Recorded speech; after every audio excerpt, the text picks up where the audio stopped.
ചിന്തയ്ക്കായ ഒരു വേദഭാഗം വായിക്കട്ടെ. മത്തായിയുടെ സുവിശേഷം 22-ാം അധ്യായം 29-ാം വാക്യം. തുടർന്ന് ചില വേദഭാഗങ്ങൾ വായിക്കേണ്ടതായിട്ടുണ്ട്. വായിക്കുവാൻ ദേവദാസന്മാരിൽ ആരെങ്കിലും ഒരാൾ ക്രമീകരണം ചെയ്യണമെന്ന് അപേക്ഷിക്കുന്നു. അതിന് യേശു ഉത്തരം പറഞ്ഞത്, നിങ്ങൾ തിരുവെഴുത്തുകളെയും ദൈവശക്തിയെയും അറിയായക കൊണ്ട് തെറ്റിപ്പോകുന്നു. കണ്ണുകളടയ്ക്കാൻ നമുക്ക് പ്രാർത്ഥിക്കാം. എല്ലാവരും പ്രാർത്ഥിക്കാം. ഇന്ന് രാത്രി ദൈവം തനിക്ക് ഇഷ്ടമുള്ളത് ഇവിടെ ചെയ്യണം. അതിന് അനുകൂലമായ സാഹചര്യം മാനസികമായ എല്ലാവർക്കും ഉണ്ടാകണം. എല്ലാ അന്ധകാരത്തിന്റെ വ്യാപാരവും ദുഷ്ടന്റെ ക്രിയകളും നിശ്ശേഷമായി ഇവിടെ നിന്ന് ഓടിപ്പോകണം. നമുക്കൊരുമിച്ച് പ്രാർത്ഥിക്കാം.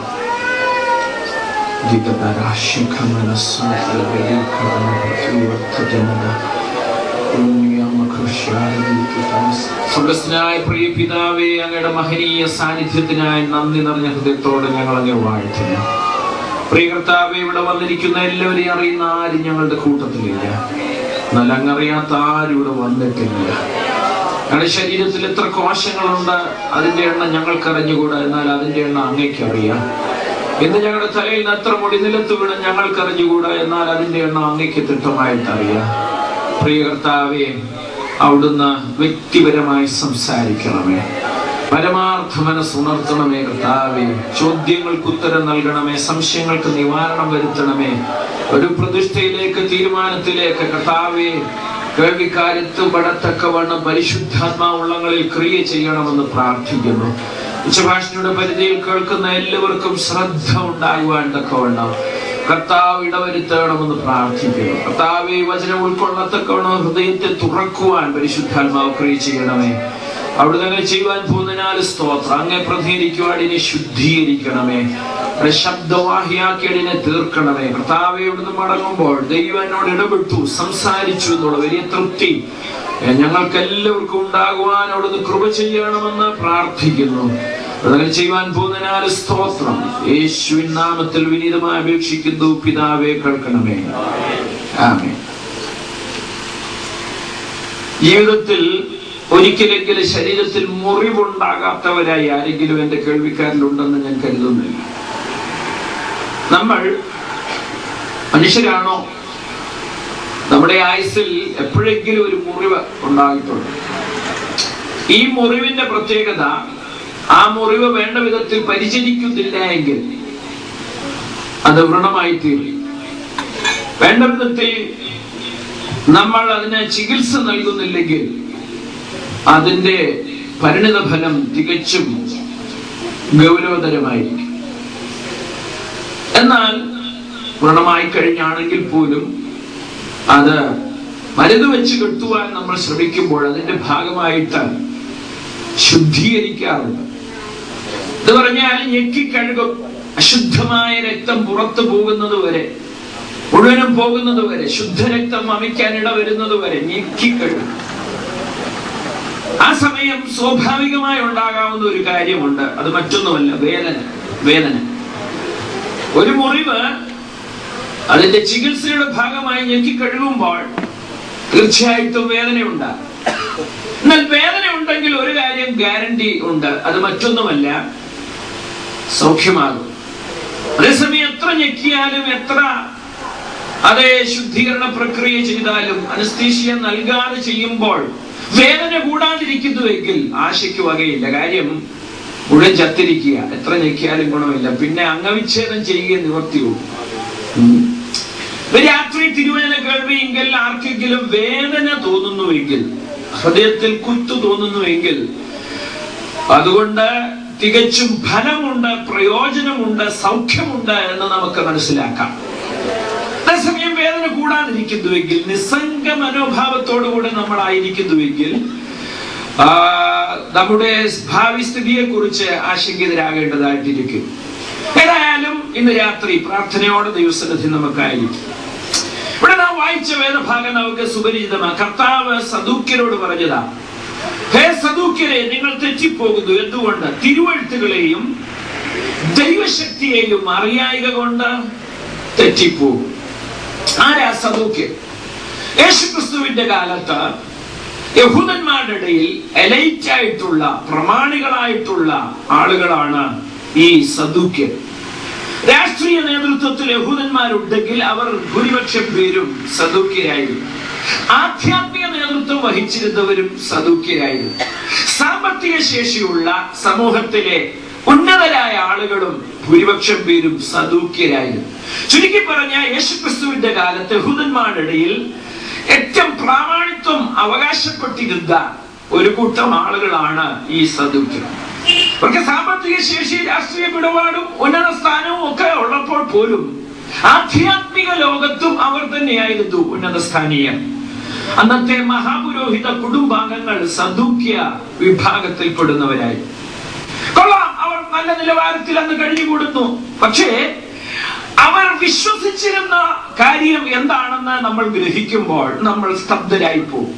വിശേഷിച്ച് ദൈവത്തിനും മനുഷ്യർക്കും ഇടയിൽ മധ്യവർത്തികളായി നിന്നുകൊണ്ട് ദൈവത്തെക്കുറിച്ച് മനുഷ്യരോടും മനുഷ്യരെ കുറിച്ച് ദൈവത്തോടും പറയേണ്ട അവർ ദൈവികമായ കാര്യങ്ങളിൽ, ആത്മീയമായ കാര്യങ്ങളിൽ, വിശേഷിച്ച് ഭാവി കാര്യങ്ങളെ സംബന്ധിച്ച് വിശ്വസിച്ചു വെച്ചിരുന്ന വസ്തുത നമ്മെ അങ്ങേയറ്റം ആശ്ചര്യപ്പെടുത്തുന്ന കാര്യമാണ്.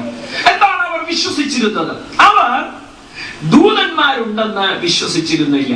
അവർ മരണാനന്തര ജീവിതം ഉണ്ടെന്ന് വിശ്വസിച്ചിരുന്നില്ല. അവർ ഉയർത്തെഴുന്നേൽപ്പിൽ വിശ്വസിച്ചിരുന്നില്ല. അവർ അന്ത്യന്യായവിധിയിൽ വിശ്വസിച്ചിരുന്നില്ല. ചുരുക്കി പറഞ്ഞാൽ ഈ കാണുന്നത്, ലോകത്തിൽ വെച്ച് അനുഭവിക്കാൻ കിട്ടുന്നത് ഇതല്ലാതെ അതിനപ്പുറത്തൊരു ലോകമുണ്ടെന്ന് ഇവർ അംഗീകരിച്ചിരുന്നില്ല. യഹൂദമതമല്ല ഏതൊരു മതത്തിന്റെയും അടിത്തറ എന്ന് പറയുന്നത് ഭാവികാല പ്രത്യാശയാണ്. ഈ ലോകത്തിന് ശേഷമുള്ള ഒരു ലോകത്തെ കുറിച്ചുള്ള മനുഷ്യന്റെ ജിജ്ഞാസ, അതിനെ ശമിപ്പിക്കുവാനാണ് ഏതു മതവും അടിസ്ഥാനപരമായി ശ്രമിക്കാറുള്ളത്. ശ്രദ്ധിക്കണം. അപ്പോൾ തന്നെ യഹൂദന്മാരുടെ കൂട്ടത്തിൽ ആധ്യാത്മിക ലോകത്ത് തലപ്പത്തിരിക്കുന്ന ഇവർ, മഹാപുരോഹിതന്മാർ പോലും ആയിരിക്കുന്ന ഇവർ, ശ്രദ്ധിക്കണം, മരണാനന്തര ജീവിതത്തിൽ വിശ്വസിക്കുന്നില്ല, സ്വർഗ നരകത്തിൽ വിശ്വസിക്കുന്നില്ല, അന്ത്യന്യായവിധിയിൽ വിശ്വസിക്കുന്നില്ല, ദൂതന്മാരിൽ വിശ്വസിക്കുന്നില്ല, ഉയർത്തെഴുന്നേൽപ്പിൽ വിശ്വസിക്കുന്നില്ല. അപ്പൊ അവരുടെ വിശ്വാസം സ്ഥാപിച്ചു കിട്ടുവാൻ പൊതുജന സമ്മതിയുള്ള, ജനമെല്ലാം ഗുരു, റബ്ബി എന്ന് വിളിക്കുന്ന യേശുവിനെ കൊണ്ട് അവരുടെ ഉപദേശം സ്ഥാപിച്ചു കിട്ടുവാൻ വേണ്ടി ഒരു ചോദ്യവുമായി ഇവർ യേശുവിനെ സമീപിച്ചു. അവർ ചോദിച്ച ചോദ്യമോ യേശു അതിന് കൊടുത്ത ഉത്തരമോ അല്ല എന്ന് ഞാൻ ഇവിടെ പരാമർശിക്കുവാൻ ആഗ്രഹിക്കുന്നത്. എന്നാൽ ആ ഉത്തരത്തിന് ആമുഖമായി കർത്താവ് പറഞ്ഞ കാര്യമാണ് തുടർന്ന് നമ്മൾ ചിന്തിക്കുവാൻ പോകുന്നത്. സദൂക്യരോട് യേശു പറയുക, ഹേ സദൂക്യരെ, നിങ്ങൾ സ്ഥാനം, മാനം, പദവി അലങ്കരിക്കുന്നവരാ, നിങ്ങൾ ആധ്യാത്മിക ലോകത്ത് തലപ്പത്ത, നിങ്ങൾ സമ്പത്ത് കൊണ്ട് ഉന്നതരാ, ഓക്കെ, സമൂഹത്തിൽ ഏറ്റവും ഉന്നതരാ. പക്ഷേ നിങ്ങൾ തെറ്റിപ്പോകുന്നു. എന്തുകൊണ്ട്? തിരുവെഴുത്തുകളെയും ദൈവശക്തിയെയും അറിയായ കൊണ്ട് തെറ്റിപ്പോകും. എന്നെ കേൾക്കുന്ന പ്രിയ സ്നേഹിതരെ, ഇത് യേശുക്രിസ്തുവിന്റെ കാലത്ത് മാത്രമല്ല, ഏത് കാലത്തും ഈ വാക്യം പ്രസക്തമാണ് കേട്ടോ. 2000 വർഷം മുമ്പ് യേശുക്രിസ്തുവിന്റെ കാലത്തുള്ള സദൂക്യരുടെ അതേ പ്രശ്നം ഇന്നും സമൂഹത്തിൽ നിലവിൽ ഉണ്ട്. ക്രൈസ്തവരെന്ന് അഭിമാനിക്കുമ്പോൾ തന്നെ, ആധ്യാത്മിക ലോകത്തിന്റെ തലപ്പത്തിരിക്കുന്നെന്ന് അവകാശപ്പെടുമ്പോൾ തന്നെ, ജനത്തെ നേർവഴിക്ക് നയിക്കുന്നവരെന്ന് അവകാശപ്പെടുമ്പോൾ തന്നെ, അതിനുള്ള സർവ്വയോഗ്യതയും തങ്ങൾക്കുണ്ടെന്ന് അവകാശപ്പെടുമ്പോൾ തന്നെ തെറ്റിപ്പോകുന്ന വലിയൊരു കൂട്ടം ആളുകൾ. എന്തുകൊണ്ട് തെറ്റുന്നു? തിരുവെഴുത്തറിയാത്തത് കൊണ്ട്, ബൈബിൾ എന്തു പറയുന്നു എന്നുള്ളത് അറിയാത്തത് കൊണ്ട്, ദൈവശക്തി എന്തെന്നറിയാത്തത് കൊണ്ട് തെറ്റിപ്പോകുന്ന വലിയൊരു കൂട്ടം ആളുകൾ. രാത്രി എന്നെ കേൾക്കുന്ന മാന്യ സ്നേഹിതരെ, ബൈബിൾ എന്ന് പറയുന്നു എന്നുള്ളത് അറിയാത്തത് കൊണ്ട്, തിരുവെഴുത്ത് അറിയാത്തത് കൊണ്ട് നാം തെറ്റാൻ ഇടയുള്ള ചില മേഖലകളിലേക്ക് വിരൽ ചൂണ്ടുവാൻ ഞാൻ താല്പര്യപ്പെടുന്നു. എന്റെ കേൾവിക്കാരിൽ ആരെങ്കിലും നരകത്തിൽ പോകാൻ ആവേശമുള്ളവരുണ്ട് എന്ന് ഞാൻ കരുതുന്നില്ല. സ്വർഗത്തിൽ പോകാതിരിക്കാൻ നിർബന്ധമുള്ള ആരെങ്കിലും എന്റെ കേൾവിക്കാരിൽ ഉണ്ടെന്ന് ഞാൻ കരുതുന്നില്ല. നിരീശ്വരവാദികൾ എന്റെ കേൾവിക്കാരിൽ ഉണ്ടെന്ന് ഞാൻ കരുതുന്നില്ല. നാം എല്ലാവരും സ്വർഗത്തിൽ പോകുവാൻ, നിത്യജീവൻ കരസ്ഥമാക്കുവാൻ, പാപമോചനം കിട്ടുവാൻ ഒക്കെ അങ്ങേയറ്റം ആഗ്രഹമുള്ളവരാ. മതം ഏതുമായിക്കൊള്ളട്ടെ, സഭാവിഭാഗം ഏതുമായിക്കൊള്ളട്ടെ, സമുദായം എന്തുമായിക്കൊള്ളട്ടെ, നാം എല്ലാവരും ഈ വിഷയത്തിൽ അങ്ങേയറ്റം തൽപരരാ. പക്ഷേ അതിന് ഉപാധിയായ, അതിന് മതിയായ കാര്യം എന്താണെന്നും നല്ലൊരു പങ്കാളുകൾക്ക് അറിയാം. അതായത് യേശുക്രിസ്തു, ദൈവപുത്രനായ യേശുക്രിസ്തു ഭൂമിയിൽ വന്നെന്ന്, നമ്മുടെ പാപത്തിന് പരിഹാരം വരുത്തുവാൻ ക്രൂശിൽ മരിച്ചെന്ന്, മരിച്ചിട്ട് അടക്കപ്പെട്ട് മൂന്നാം ദിവസം ഉയർത്തെഴുന്നേറ്റ യേശു ക്രിസ്തു 40 ദിവസം ശിഷ്യന്മാർക്ക് പ്രത്യക്ഷനായ ശേഷം സ്വർഗാരോഹണം ചെയ്തെന്ന്, ഇനി തനിക്കായി കാത്തു നിൽക്കുന്നവരുടെ രക്ഷയ്ക്കായി അതിവേഗം യേശു പ്രത്യക്ഷനാകുമെന്ന്, ഇങ്ങനെ സുവിശേഷത്തിന്റെ രത്ന ചുരുക്കം, കാതലായ വസ്തുത, അത് സംബന്ധിക്കുന്ന വിജ്ഞാനമുള്ളവരെ ഇവിടെയുള്ള പൊടി കുഞ്ഞുങ്ങൾ പോയി രക്ഷിക്കുതകുന്ന അടിസ്ഥാന പ്രധാനപ്പെട്ട വസ്തുതകളെ കുറിച്ച് അങ്ങേയറ്റം ഗ്രാഹ്യമുള്ളവരാണ് എന്റെ കേൾവിക്കാരെല്ലാവരും തന്നെ. എന്നിട്ടും അതിന്റെ ഗുണം നമുക്കുണ്ടാകാത്ത വിധത്തിൽ, ഈ വിജ്ഞാനം കൊണ്ട് നേടേണ്ട നേട്ടം നമുക്ക് കൈവരിക്കുവാൻ കഴിയാത്ത വിധത്തിൽ നമ്മെ ഇരുട്ടിൽ അടച്ചിട്ടിരിക്കുന്ന ആ ഘടകം എന്തെന്നാണ് ഇന്ന് രാത്രി ഇവിടെ പരാമർശിക്കുവാൻ പോകുന്നത്. നോക്കാം, ക്രിസ്ത്യാനി എന്ന് അവകാശപ്പെടുമ്പോൾ തന്നെ, ദൈവവിശ്വാസി എന്ന് അവകാശപ്പെടുമ്പോൾ തന്നെ, ബൈബിൾ അംഗീകരിക്കുന്നു എന്ന് പറയുമ്പോൾ തന്നെ നാം തെറ്റിയ ചില മേഖലകൾ വായിക്കാം. പുറപ്പാട് പുസ്തകം 20-ാം അധ്യായം 4-ാം വാക്യം.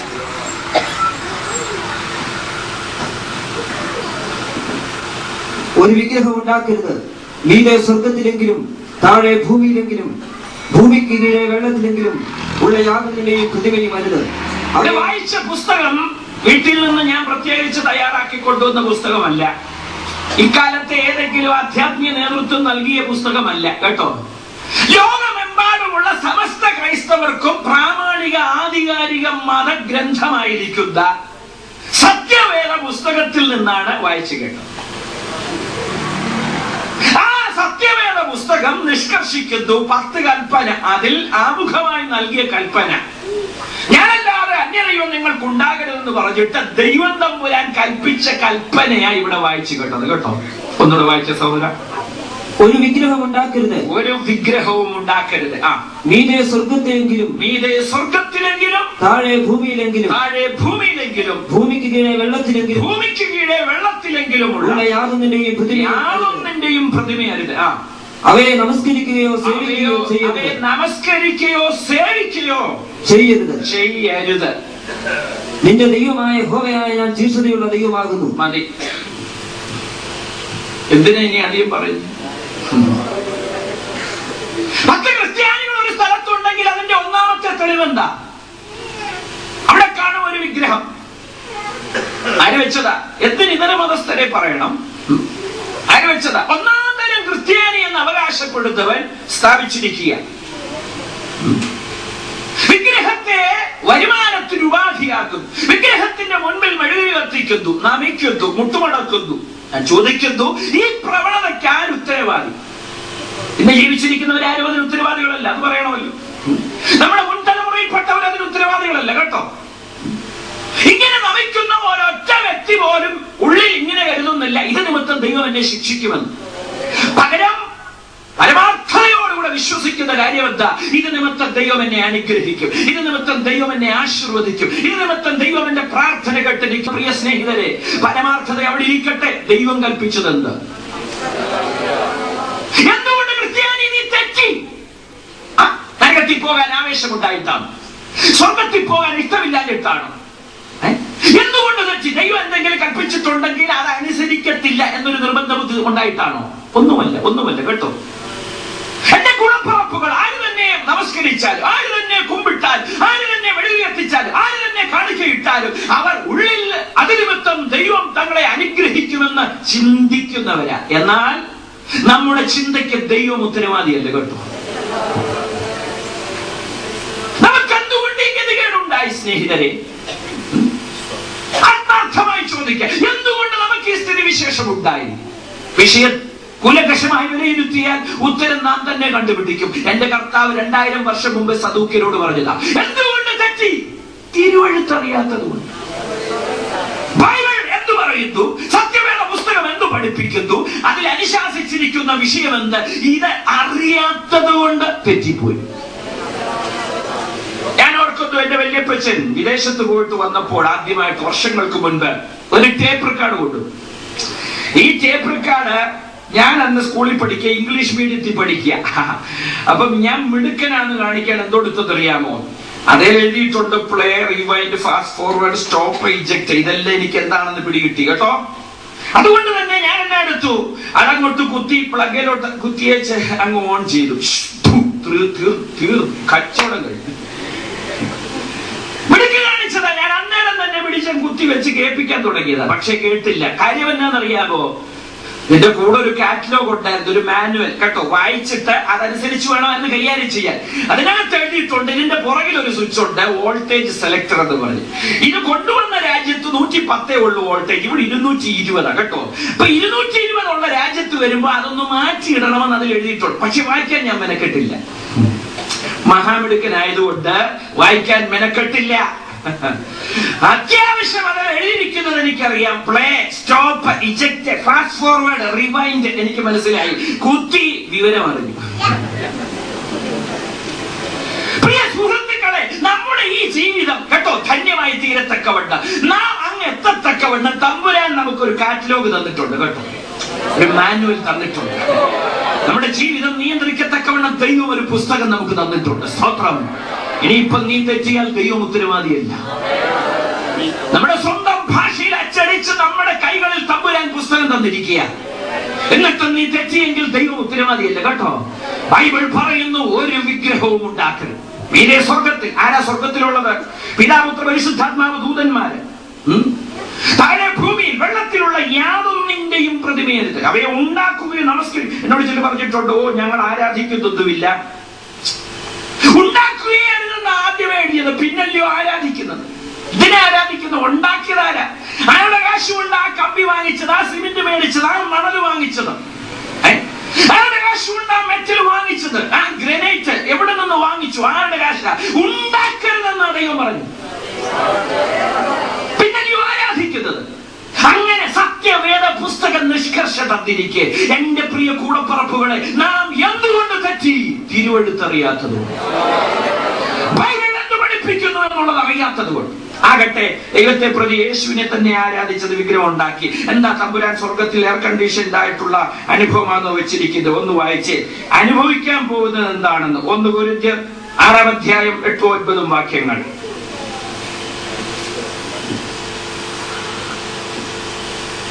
അല്ല, നിങ്ങൾ അന്യായം ചെയ്യുകയും നഷ്ടം വരുത്തുകയും ചെയ്യുന്നു. അതും സഹോദരന്മാർക്ക് തന്നെ. അന്യായം ചെയ്യുന്നവർ ദൈവരാജ്യം അവകാശമാക്കുകയില്ല എന്ന് അറിയുന്നില്ലയോ? നിങ്ങളെ തന്നെ വഞ്ചിക്കാതിരിപ്പീൻ. ദുർനടപ്പുകാർ, വിഗ്രഹാരാധികൾ, വ്യഭിചാരികൾ, സ്വയഭോഗികൾ, പുരുഷകാമികൾ, കള്ളന്മാർ, അത്യാഗ്രഹികൾ, മദ്യപന്മാർ, വാവിഷ്ഠാനക്കാർ, പിടിച്ചുപറിക്കാർ എന്നിവർ ദൈവരാജ്യം അവകാശമാക്കുകയില്ല. അവകാശമാക്കില്ലെന്ന് പറഞ്ഞാൽ നമുക്ക് ഒരു ബുദ്ധിമുട്ടുമില്ല, അങ്ങനെ തന്നെ വേണമെന്ന് നമ്മൾ പറയും. പിടിച്ചുപറിക്കാരൻ സ്വർഗരാജ്യം അവകാശമാക്കില്ലെന്ന് പറഞ്ഞാൽ നമുക്ക് ബുദ്ധിമുട്ടില്ല, അവൻ അത് തന്നെ വരണമെന്ന് നമ്മൾ പറയും. പക്ഷെ അതേ ലിസ്റ്റിൽ എഴുതിയിരിക്കുന്ന ആര്? വിഗ്രഹാരാണ്. സ്തോത്രം. ബൈബിൾ സത്യമെങ്കിൽ എന്റെ ദൈവം സത്യമേ പറയത്തുള്ളെങ്കിൽ വിഗ്രഹാരാധികൾ സ്വർഗരാജ്യം അവകാശമാക്കുകയില്ല. അത്രേ ഉള്ളായിരുന്നേ കുഴപ്പമില്ല, അങ്ങ് ചെല്ലത്തില്ലെന്നല്ല ഉള്ളൂ. എന്നാ കിട്ടാൻ പോകുന്ന സമ്മാനം എന്തോ അതുകൂടെ ഒന്ന് നോക്കിക്കേ. വെളിപ്പാട് പുസ്തകം 21-ാം അധ്യായം 8-ാം വാക്യം. എന്നാൽ ഭീരുക്കൾ, അവിശ്വാസികൾ, അറയ്ക്കപ്പെട്ടവർ, കുലപാതകന്മാർ, ദുർനടപ്പുകാർ, ക്ഷുദ്രക്കാർ, ബിംബാരാധികൾ എന്നിവർക്കും ഭോഷ്ക് പറയുന്ന ഏവർക്കുമുള്ള ഓഹരി തീയും ഗന്ധകവും കത്തുന്ന പൊയ്കയിലത്രേ. ഇത് 2ാമത്തെ മരണം. എന്നെ കേൾക്കുന്ന പ്രിയ സ്നേഹിതരെ, ഇവിടെ ആരെങ്കിലും സത്യം പറഞ്ഞു പോയത് കൊണ്ട് അന്യരാകരുതേ. സ്തോത്രം. എന്റെ പ്രിയ കൂടപ്പുറപ്പുകളെ, സത്യം ഞങ്ങൾ പറയുന്നത് കൊണ്ട് നിങ്ങൾക്കടി ഞങ്ങൾ അന്യരാകരുതേ. ഞങ്ങളല്ല ഇത് പറയുന്നത്, ഇവിടുത്തെ പെന്തക്കോസ്തുകാരല്ല ഇത് പറയുന്നത്. സത്യവേദ പുസ്തകം താങ്കൾ വിശ്വസിക്കുന്നെങ്കിൽ ആ വചനം പറയുന്നു, ബിംബാരാധികൾ തീയും ഗന്ധവും കത്തുന്ന പൊയ്കയിൽ പോകും. ഞാൻ ചോദിക്കുന്നു, കൊലപാതകൻ സ്വർഗത്തിൽ പോകുന്നത് നമുക്ക് ഇഷ്ടപ്പെടുന്ന കാര്യമല്ല എങ്കിൽ അതേ ലിസ്റ്റിൽപ്പെട്ടവനാ ബിംബാരാധിയും കേട്ടോ. സ്തോത്രം. സ്വർഗത്തിൽ ചെല്ലുമ്പോ കൊലപാതകന് ഇച്ചിര ദണ്ഡം കിട്ടും, അതിരിക്കട്ടെ എന്ന് പറഞ്ഞ് വിഗ്രഹാരാധിക്ക് എയർ കണ്ടീഷൻ നരകം കിട്ടുമോ? ഇല്ല കേട്ടോ. എന്നെ കേൾക്കുന്ന സ്നേഹിതരെ, തമ്പുരാൻ അങ്ങോട്ട് കേറാനേ ഇടവരുത്ത ഇല്ലാത്ത വിധം ആ സ്വർഗത്തിന്റെ കവാടം അടച്ചു വെച്ചിരിക്കുന്നു. ആർക്കെതിരെ? ബിംബാരാധിക്കെതിരെ. സ്തോത്രം. ക്രിസ്ത്യാനി എന്ന് അവകാശപ്പെടുന്നവർ, പരമ്പരാഗതമായ ക്രിസ്ത്യാനി എന്ന് അവകാശപ്പെടുന്നവർ, സ്വർഗത്തിൽ പോകാൻ ആവേശമുള്ളവർ, രക്ഷപ്പെടുവാനുള്ള അടിസ്ഥാന കാര്യങ്ങളെ കുറിച്ച് നല്ല വിവരമുള്ളവൻ, എന്നിട്ടും എവിടെ പോകാൻ ഇടവരുന്നു? തീപ്പൊയ്കയിൽ പോകാൻ വരുന്നു. കാരണമെന്ത്? തിരുവെടുത്തറിഞ്ഞുകൂടാ. രാത്രി ഇത് കുറെ പറഞ്ഞിട്ട് പോകാനല്ല ഞങ്ങൾ ആഗ്രഹിക്കുന്നത്. സ്തോത്രം. പരിഹാരമുണ്ട് കേട്ടോ. സ്തോത്രം. എന്താ പരിഹാരം? Back to Bible. വ്യവസ്ഥയിലേക്ക് മടങ്ങി വരിക, പ്രമാണത്തിലേക്ക് മടങ്ങി വരിക, ദൈവം തന്ന വചനത്തിലേക്ക് മടങ്ങി വരിക. ഇക്കാലങ്ങളിൽ ഞാനിത് പറയുമ്പോൾ എന്നോടൊപ്പം അനേകരുണ്ട്. സ്തോത്രം. വൈദികരും വൈദിക ശ്രേഷ്ഠരും ഈ സത്യം വിളിച്ചു പറയുന്നവരായി എഴുന്നേറ്റിട്ടുണ്ട്. സ്തോത്രം. ഹല്ലേലൂയ. ആത്മീക വെളിച്ചം എവിടെയെങ്കിലും ആർക്കെങ്കിലും ഉണ്ടായിട്ടുണ്ടോ? അവർ തിരുവചനത്തിലേക്ക് മടങ്ങുന്നത് കേട്ടോ. സ്തോത്രം. ഹല്ലേലൂയ. എത്ര പേര് നെഞ്ചും കാണിച്ച് നട്ടലിനോടുകൂടെ സത്യത്തിന് വേണ്ടി നേരെ നിൽക്കും. പ്രവേശം പറയട്ടെ, ഇവിടെ ആരും ഇതിന് ഉത്തരവാദികളില്ല കേട്ടോ. ഇങ്ങനെ ഒരു സ്ഥിതിവിശേഷം നിലവിലുണ്ടെങ്കിൽ, വിഗ്രഹാരാധന ക്രൈസ്തവ ലോകത്തിൽ നിലവിലുണ്ടെങ്കിൽ, ഇന്ന് ജീവിച്ചിരിക്കുന്ന ഒറ്റ പൊടിക്കുഞ്ഞും അതിന് ഉത്തരവാദികളല്ല. യാതൊരു വ്യക്തിയും അതിന് ഉത്തരവാദികളല്ല. നാം ജനിക്കുന്നതിന്, നമ്മുടെ പൂർവികർ ജനിക്കുന്നതിന് എത്രയോ നൂറ്റാണ്ടുകൾ മുമ്പ് തന്നെ ക്രൈസ്തവ ലോകത്തിൽ, സഭയിൽ പൈശാചികൻ നുഴഞ്ഞു കടത്ത് സ്വതവേ സ്വർഗത്തിൽ പോകുമെന്ന് അറിഞ്ഞിട്ട് അവരവിടെ എത്താതിരിക്കത്തക്കവണ്ണം കാട്ടിക്കൂട്ടിയതാണ് ഇന്ന് നിലവിലുള്ള ഈ വ്യവസ്ഥതയ്ക്ക് കാരണം. സ്തോത്രം. അത് തിരിച്ചറിയുവാൻ ഇന്ന് രാത്രി നമുക്ക് സുബോധമുണ്ടാകട്ടെ. കഴിഞ്ഞകാലങ്ങളിൽ ഈ വെളിച്ചം ലഭിച്ച ദൈവമക്കൾക്കരമേ ദൈവത്തെ സ്തുതിക്കാം. വിഗ്രഹാരാധികൾ സ്വർഗരാജ്യം അവകാശമാക്കുകയില്ല. നോക്കാം, തിരുവെഴുത്തറിയാത്തതുകൊണ്ട് തെറ്റിയ മറ്റൊരു മേഖല. 1 തിമോത്തിയോസ് 2-ാം അധ്യായം 5-ാം വാക്യം. 1 തിമോത്തിയോസ്. ദൈവം ഒരുവനല്ലോ, ദൈവത്തിന് മനുഷ്യർക്ക് മധ്യസ്ഥന് ഒരുവൻ, എല്ലാവർക്കും വേണ്ടി മറുവിലയായി തന്നെത്താൻ കൊടുത്ത മനുഷ്യനായ ക്രിസ്തുയേശു തന്നെ. ദൈവം ഒരുവനല്ലോ, ദൈവത്തിനും മനുഷ്യർക്കുമിടയിൽ മധ്യസ്ഥനും ഒരുവൻ, എല്ലാവർക്കും വേണ്ടി മറുവിലയായി തന്നെത്താൻ കൊടുത്ത മനുഷ്യനായ ക്രിസ്തു യേശു തന്നെ. സത്യവേദ പുസ്തകം ഇങ്ങനെ പഠിപ്പിക്കുമ്പോൾ ക്രൈസ്തവരെന്ന് അഭിമാനിക്കുന്നവർക്ക് എവിടെ നിന്ന് വന്നു ഇത്രയധികം മധ്യസ്ഥന്മാർ? മധ്യസ്ഥരാക്കാൻ വേദപുസ്തക വെളിച്ചത്തിൽ ആർക്കെങ്കിലും പ്രത്യേക യോഗ്യത ഉണ്ടെങ്കിൽ എന്റെ അഭിപ്രായത്തിൽ അത് ദാനിയേലിന്. കാരണം എന്താ? ദാനിയേലിനെ കുറിച്ച് ഒരൊറ്റ ന്യൂനതയും തിരുവചനത്തിൽ നാം വായിക്കുന്നില്ല. ദാനിയേൽ, യോസഫ് തുടങ്ങിയവര് ന്യൂനത കൂടാതുള്ള തിരുവചനത്തിലെ കാൻഡിഡേറ്റ്സ് ആണ്. ഈ ദാനിയേലിന് മറ്റൊരു പ്രത്യേകതയുണ്ട്. ദിവസം 3 നേരം പ്രാർത്ഥിക്കുന്നവനായിരുന്നു. ദൈവം അദ്ദേഹത്തെ അഭിസംബോധന ചെയ്തത് ഏറ്റവും പ്രിയ പുരുഷനായ ദാനിയേൽ. പോരാ, വരുവാനുള്ള കാലഘട്ടത്തെ കുറിച്ച് ദൈവികമായ വെളിപ്പാട് കിട്ടിയ ആളുമാണ് ദാനിയേൽ. അങ്ങനെ ദൈവത്തിന് പ്രിയനായ, 3 നേരം പ്രാർത്ഥിക്കുന്ന, ഒരു ന്യൂനതയും ചൂണ്ടിക്കാണിക്കുവാനില്ലാത്ത, വരുവാനുള്ള കാലത്തെ കുറിച്ചുള്ള വെളിപ്പാട് കിട്ടിയ ദാനിയേലിനെ പോലെ മധ്യസ്ഥനാക്കാൻ കൊള്ളാവുന്ന വേറൊരാൾ ഈ വേദപുസ്തകത്തിൽ. എന്നിട്ട് പോലും ദാനിയേലിനോട് ദൈവം എന്താ ഒടുവിൽ പറയുന്നത്? നീയോ ദാനിയേലേ പൊയ്ക്കൊള്ളുക, വിശ്രമിച്ച് കാലാവസാനത്തിക്കൽ നിന്റെ ഓഹരി പ്രാപിപ്പാൻ എഴുന്നേറ്റു. സാക്ഷാൽ ദാനിയേലിനോട് പോലും ദൈവം പറഞ്ഞത് പോയി വിശ്രമിക്കാനാ, ഉറങ്ങാനാ, ആശ്വസിക്കാനാ. എന്തുകൊണ്ട് ദാനിയേലിനോട് ദൈവത്തിന് പറഞ്ഞുകൂടായിരുന്നു? നീ എനിക്ക് പ്രിയനായതുകൊണ്ട്, പ്രാർത്ഥന മനുഷ്യനായതുകൊണ്ട്, ഒരു ന്യൂനതയും ഇല്ലാത്തവനായതുകൊണ്ട് നീ ഉണർന്നിരുന്ന് നാട്ടുകാർക്ക് വേണ്ടി എന്നോട് മധ്യസ്ഥ ചെയ്യുക, ഞാൻ നീ പറഞ്ഞു കഴിഞ്ഞാൽ സാങ്ഷനാക്കാം എന്ന് എന്തുകൊണ്ട് ദാനിയേലിനോട് പറഞ്ഞില്ല? സാക്ഷാൽ ദാനിയേലിനോട് പോലും ദൈവം പറഞ്ഞത് പോയി ഉറങ്ങിക്കോളാന്, വിശ്രമിക്കാനാ. സ്തോത്രം. നിന്റെ പ്രയത്നത്തിൽ നീ വിശ്രമിച്ചിട്ട് കാലാവസാനത്തിങ്കിൽ നിന്റെ ഓഹരി പ്രാപിപ്പാൻ അന്ന് എഴുന്നേറ്റു വരാൻ. സത്യവേദ പുസ്തകം പറയുന്നു, മരിച്ചവരും മൗനത്തിലിറങ്ങിയൊരു യഹോവയെ സ്തുതിക്കുന്നില്ല. രാത്രി എന്റെ പ്രിയ കൂടപ്പുറപ്പുകളെ, എവിടെ നിന്ന് വന്നു ഇത്രയധികം മധ്യസ്ഥന്മാർ? ഓരോ ദിവസത്തെയും പത്രം എടുത്തു നോക്കണം, ഏറ്റവും കൂടുതൽ ചിത്രമാരുടേതാ? മധ്യസ്ഥന്മാർ. For favors received, ഉപകാര സ്മരണ ആരായി ഇട്ടിരിക്കുന്നത്? 1-ാം നിര ക്രിസ്ത്യാനികൾ. എന്നെ കേൾക്കുന്ന പ്രിയ സ്നേഹിതരെ, ഈ മരിച്ചുപോയവർ എങ്ങനെ നമുക്ക് വേണ്ടി മധ്യസ്ഥ ചെയ്യത്തക്കവണ്ണം ഇവിടെ നിലവിൽ വന്നു? ജീവിച്ചിരിക്കുന്നവർ ഇതിന് ഉത്തരവാദികളല്ല കേട്ടോ. നമ്മുടെ പൂർവികർ ഇതിന് ഉത്തരവാദികളല്ല.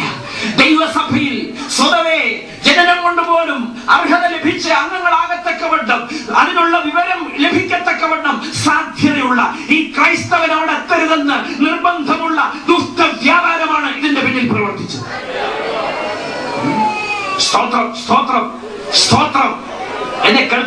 പ്രിയപ്പെട്ടവരെ, നിയമം ദൈവം വെച്ചതാണെങ്കിൽ എല്ലാവർക്കും ഒന്ന് തന്നെയാണ്. SI ആണെന്നും പറഞ്ഞ് ലൈസൻസ് ഇല്ലാതെ വണ്ടി ഓടിക്കാനും, RTO ഓഫീസറാണെന്നും പറഞ്ഞുകൊണ്ട് അദ്ദേഹത്തിന് ലൈസൻസ് വേണ്ടെന്നുണ്ടോ? എന്നെ കേൾക്കുന്ന പ്രിയപ്പെട്ടവരെ, സാക്ഷാൽ പൈലറ്റിന് പോലും എന്ത് വേണം? മെറ്റൽ ഡിറ്റക്ടറിൽ കൂടെ കയറി അകത്തോട്ട് ആ വളയത്തെ പിടിക്കാനൊക്കെയുള്ളൂ കേട്ടോ. ആ വിമാനം ഓടിക്കേണ്ട കക്ഷിക്ക് പോലും നിയമം ബാധകമാണ്. അതുവഴി കയറി അപ്പുറത്ത് ഇറങ്ങിയിട്ട് അവിടെ ചെന്ന് വിമാനത്തിൽ കയറാനൊക്കെ ഉള്ളൂ. ലോകപ്രകാരം ഇതൊരു തത്വമാണെങ്കിൽ, സത്യമാണെങ്കിൽ എവിടെ നിന്ന് വന്നു ഈ പ്രവണത? ദൈവവചനം പറയുന്നു, സഭ മറ്റൊന്ന് കാട്ടിക്കൂട്ടുന്നു. സ്തോത്രം. എന്തുകൊണ്ട് തെറ്റി? നരകത്തിൽ പോകാൻ ആവേശം ഉണ്ടായിട്ടാണോ? സ്വർഗത്തിൽ പോകാൻ ഇഷ്ടമില്ലാഞ്ഞിട്ടാണോ?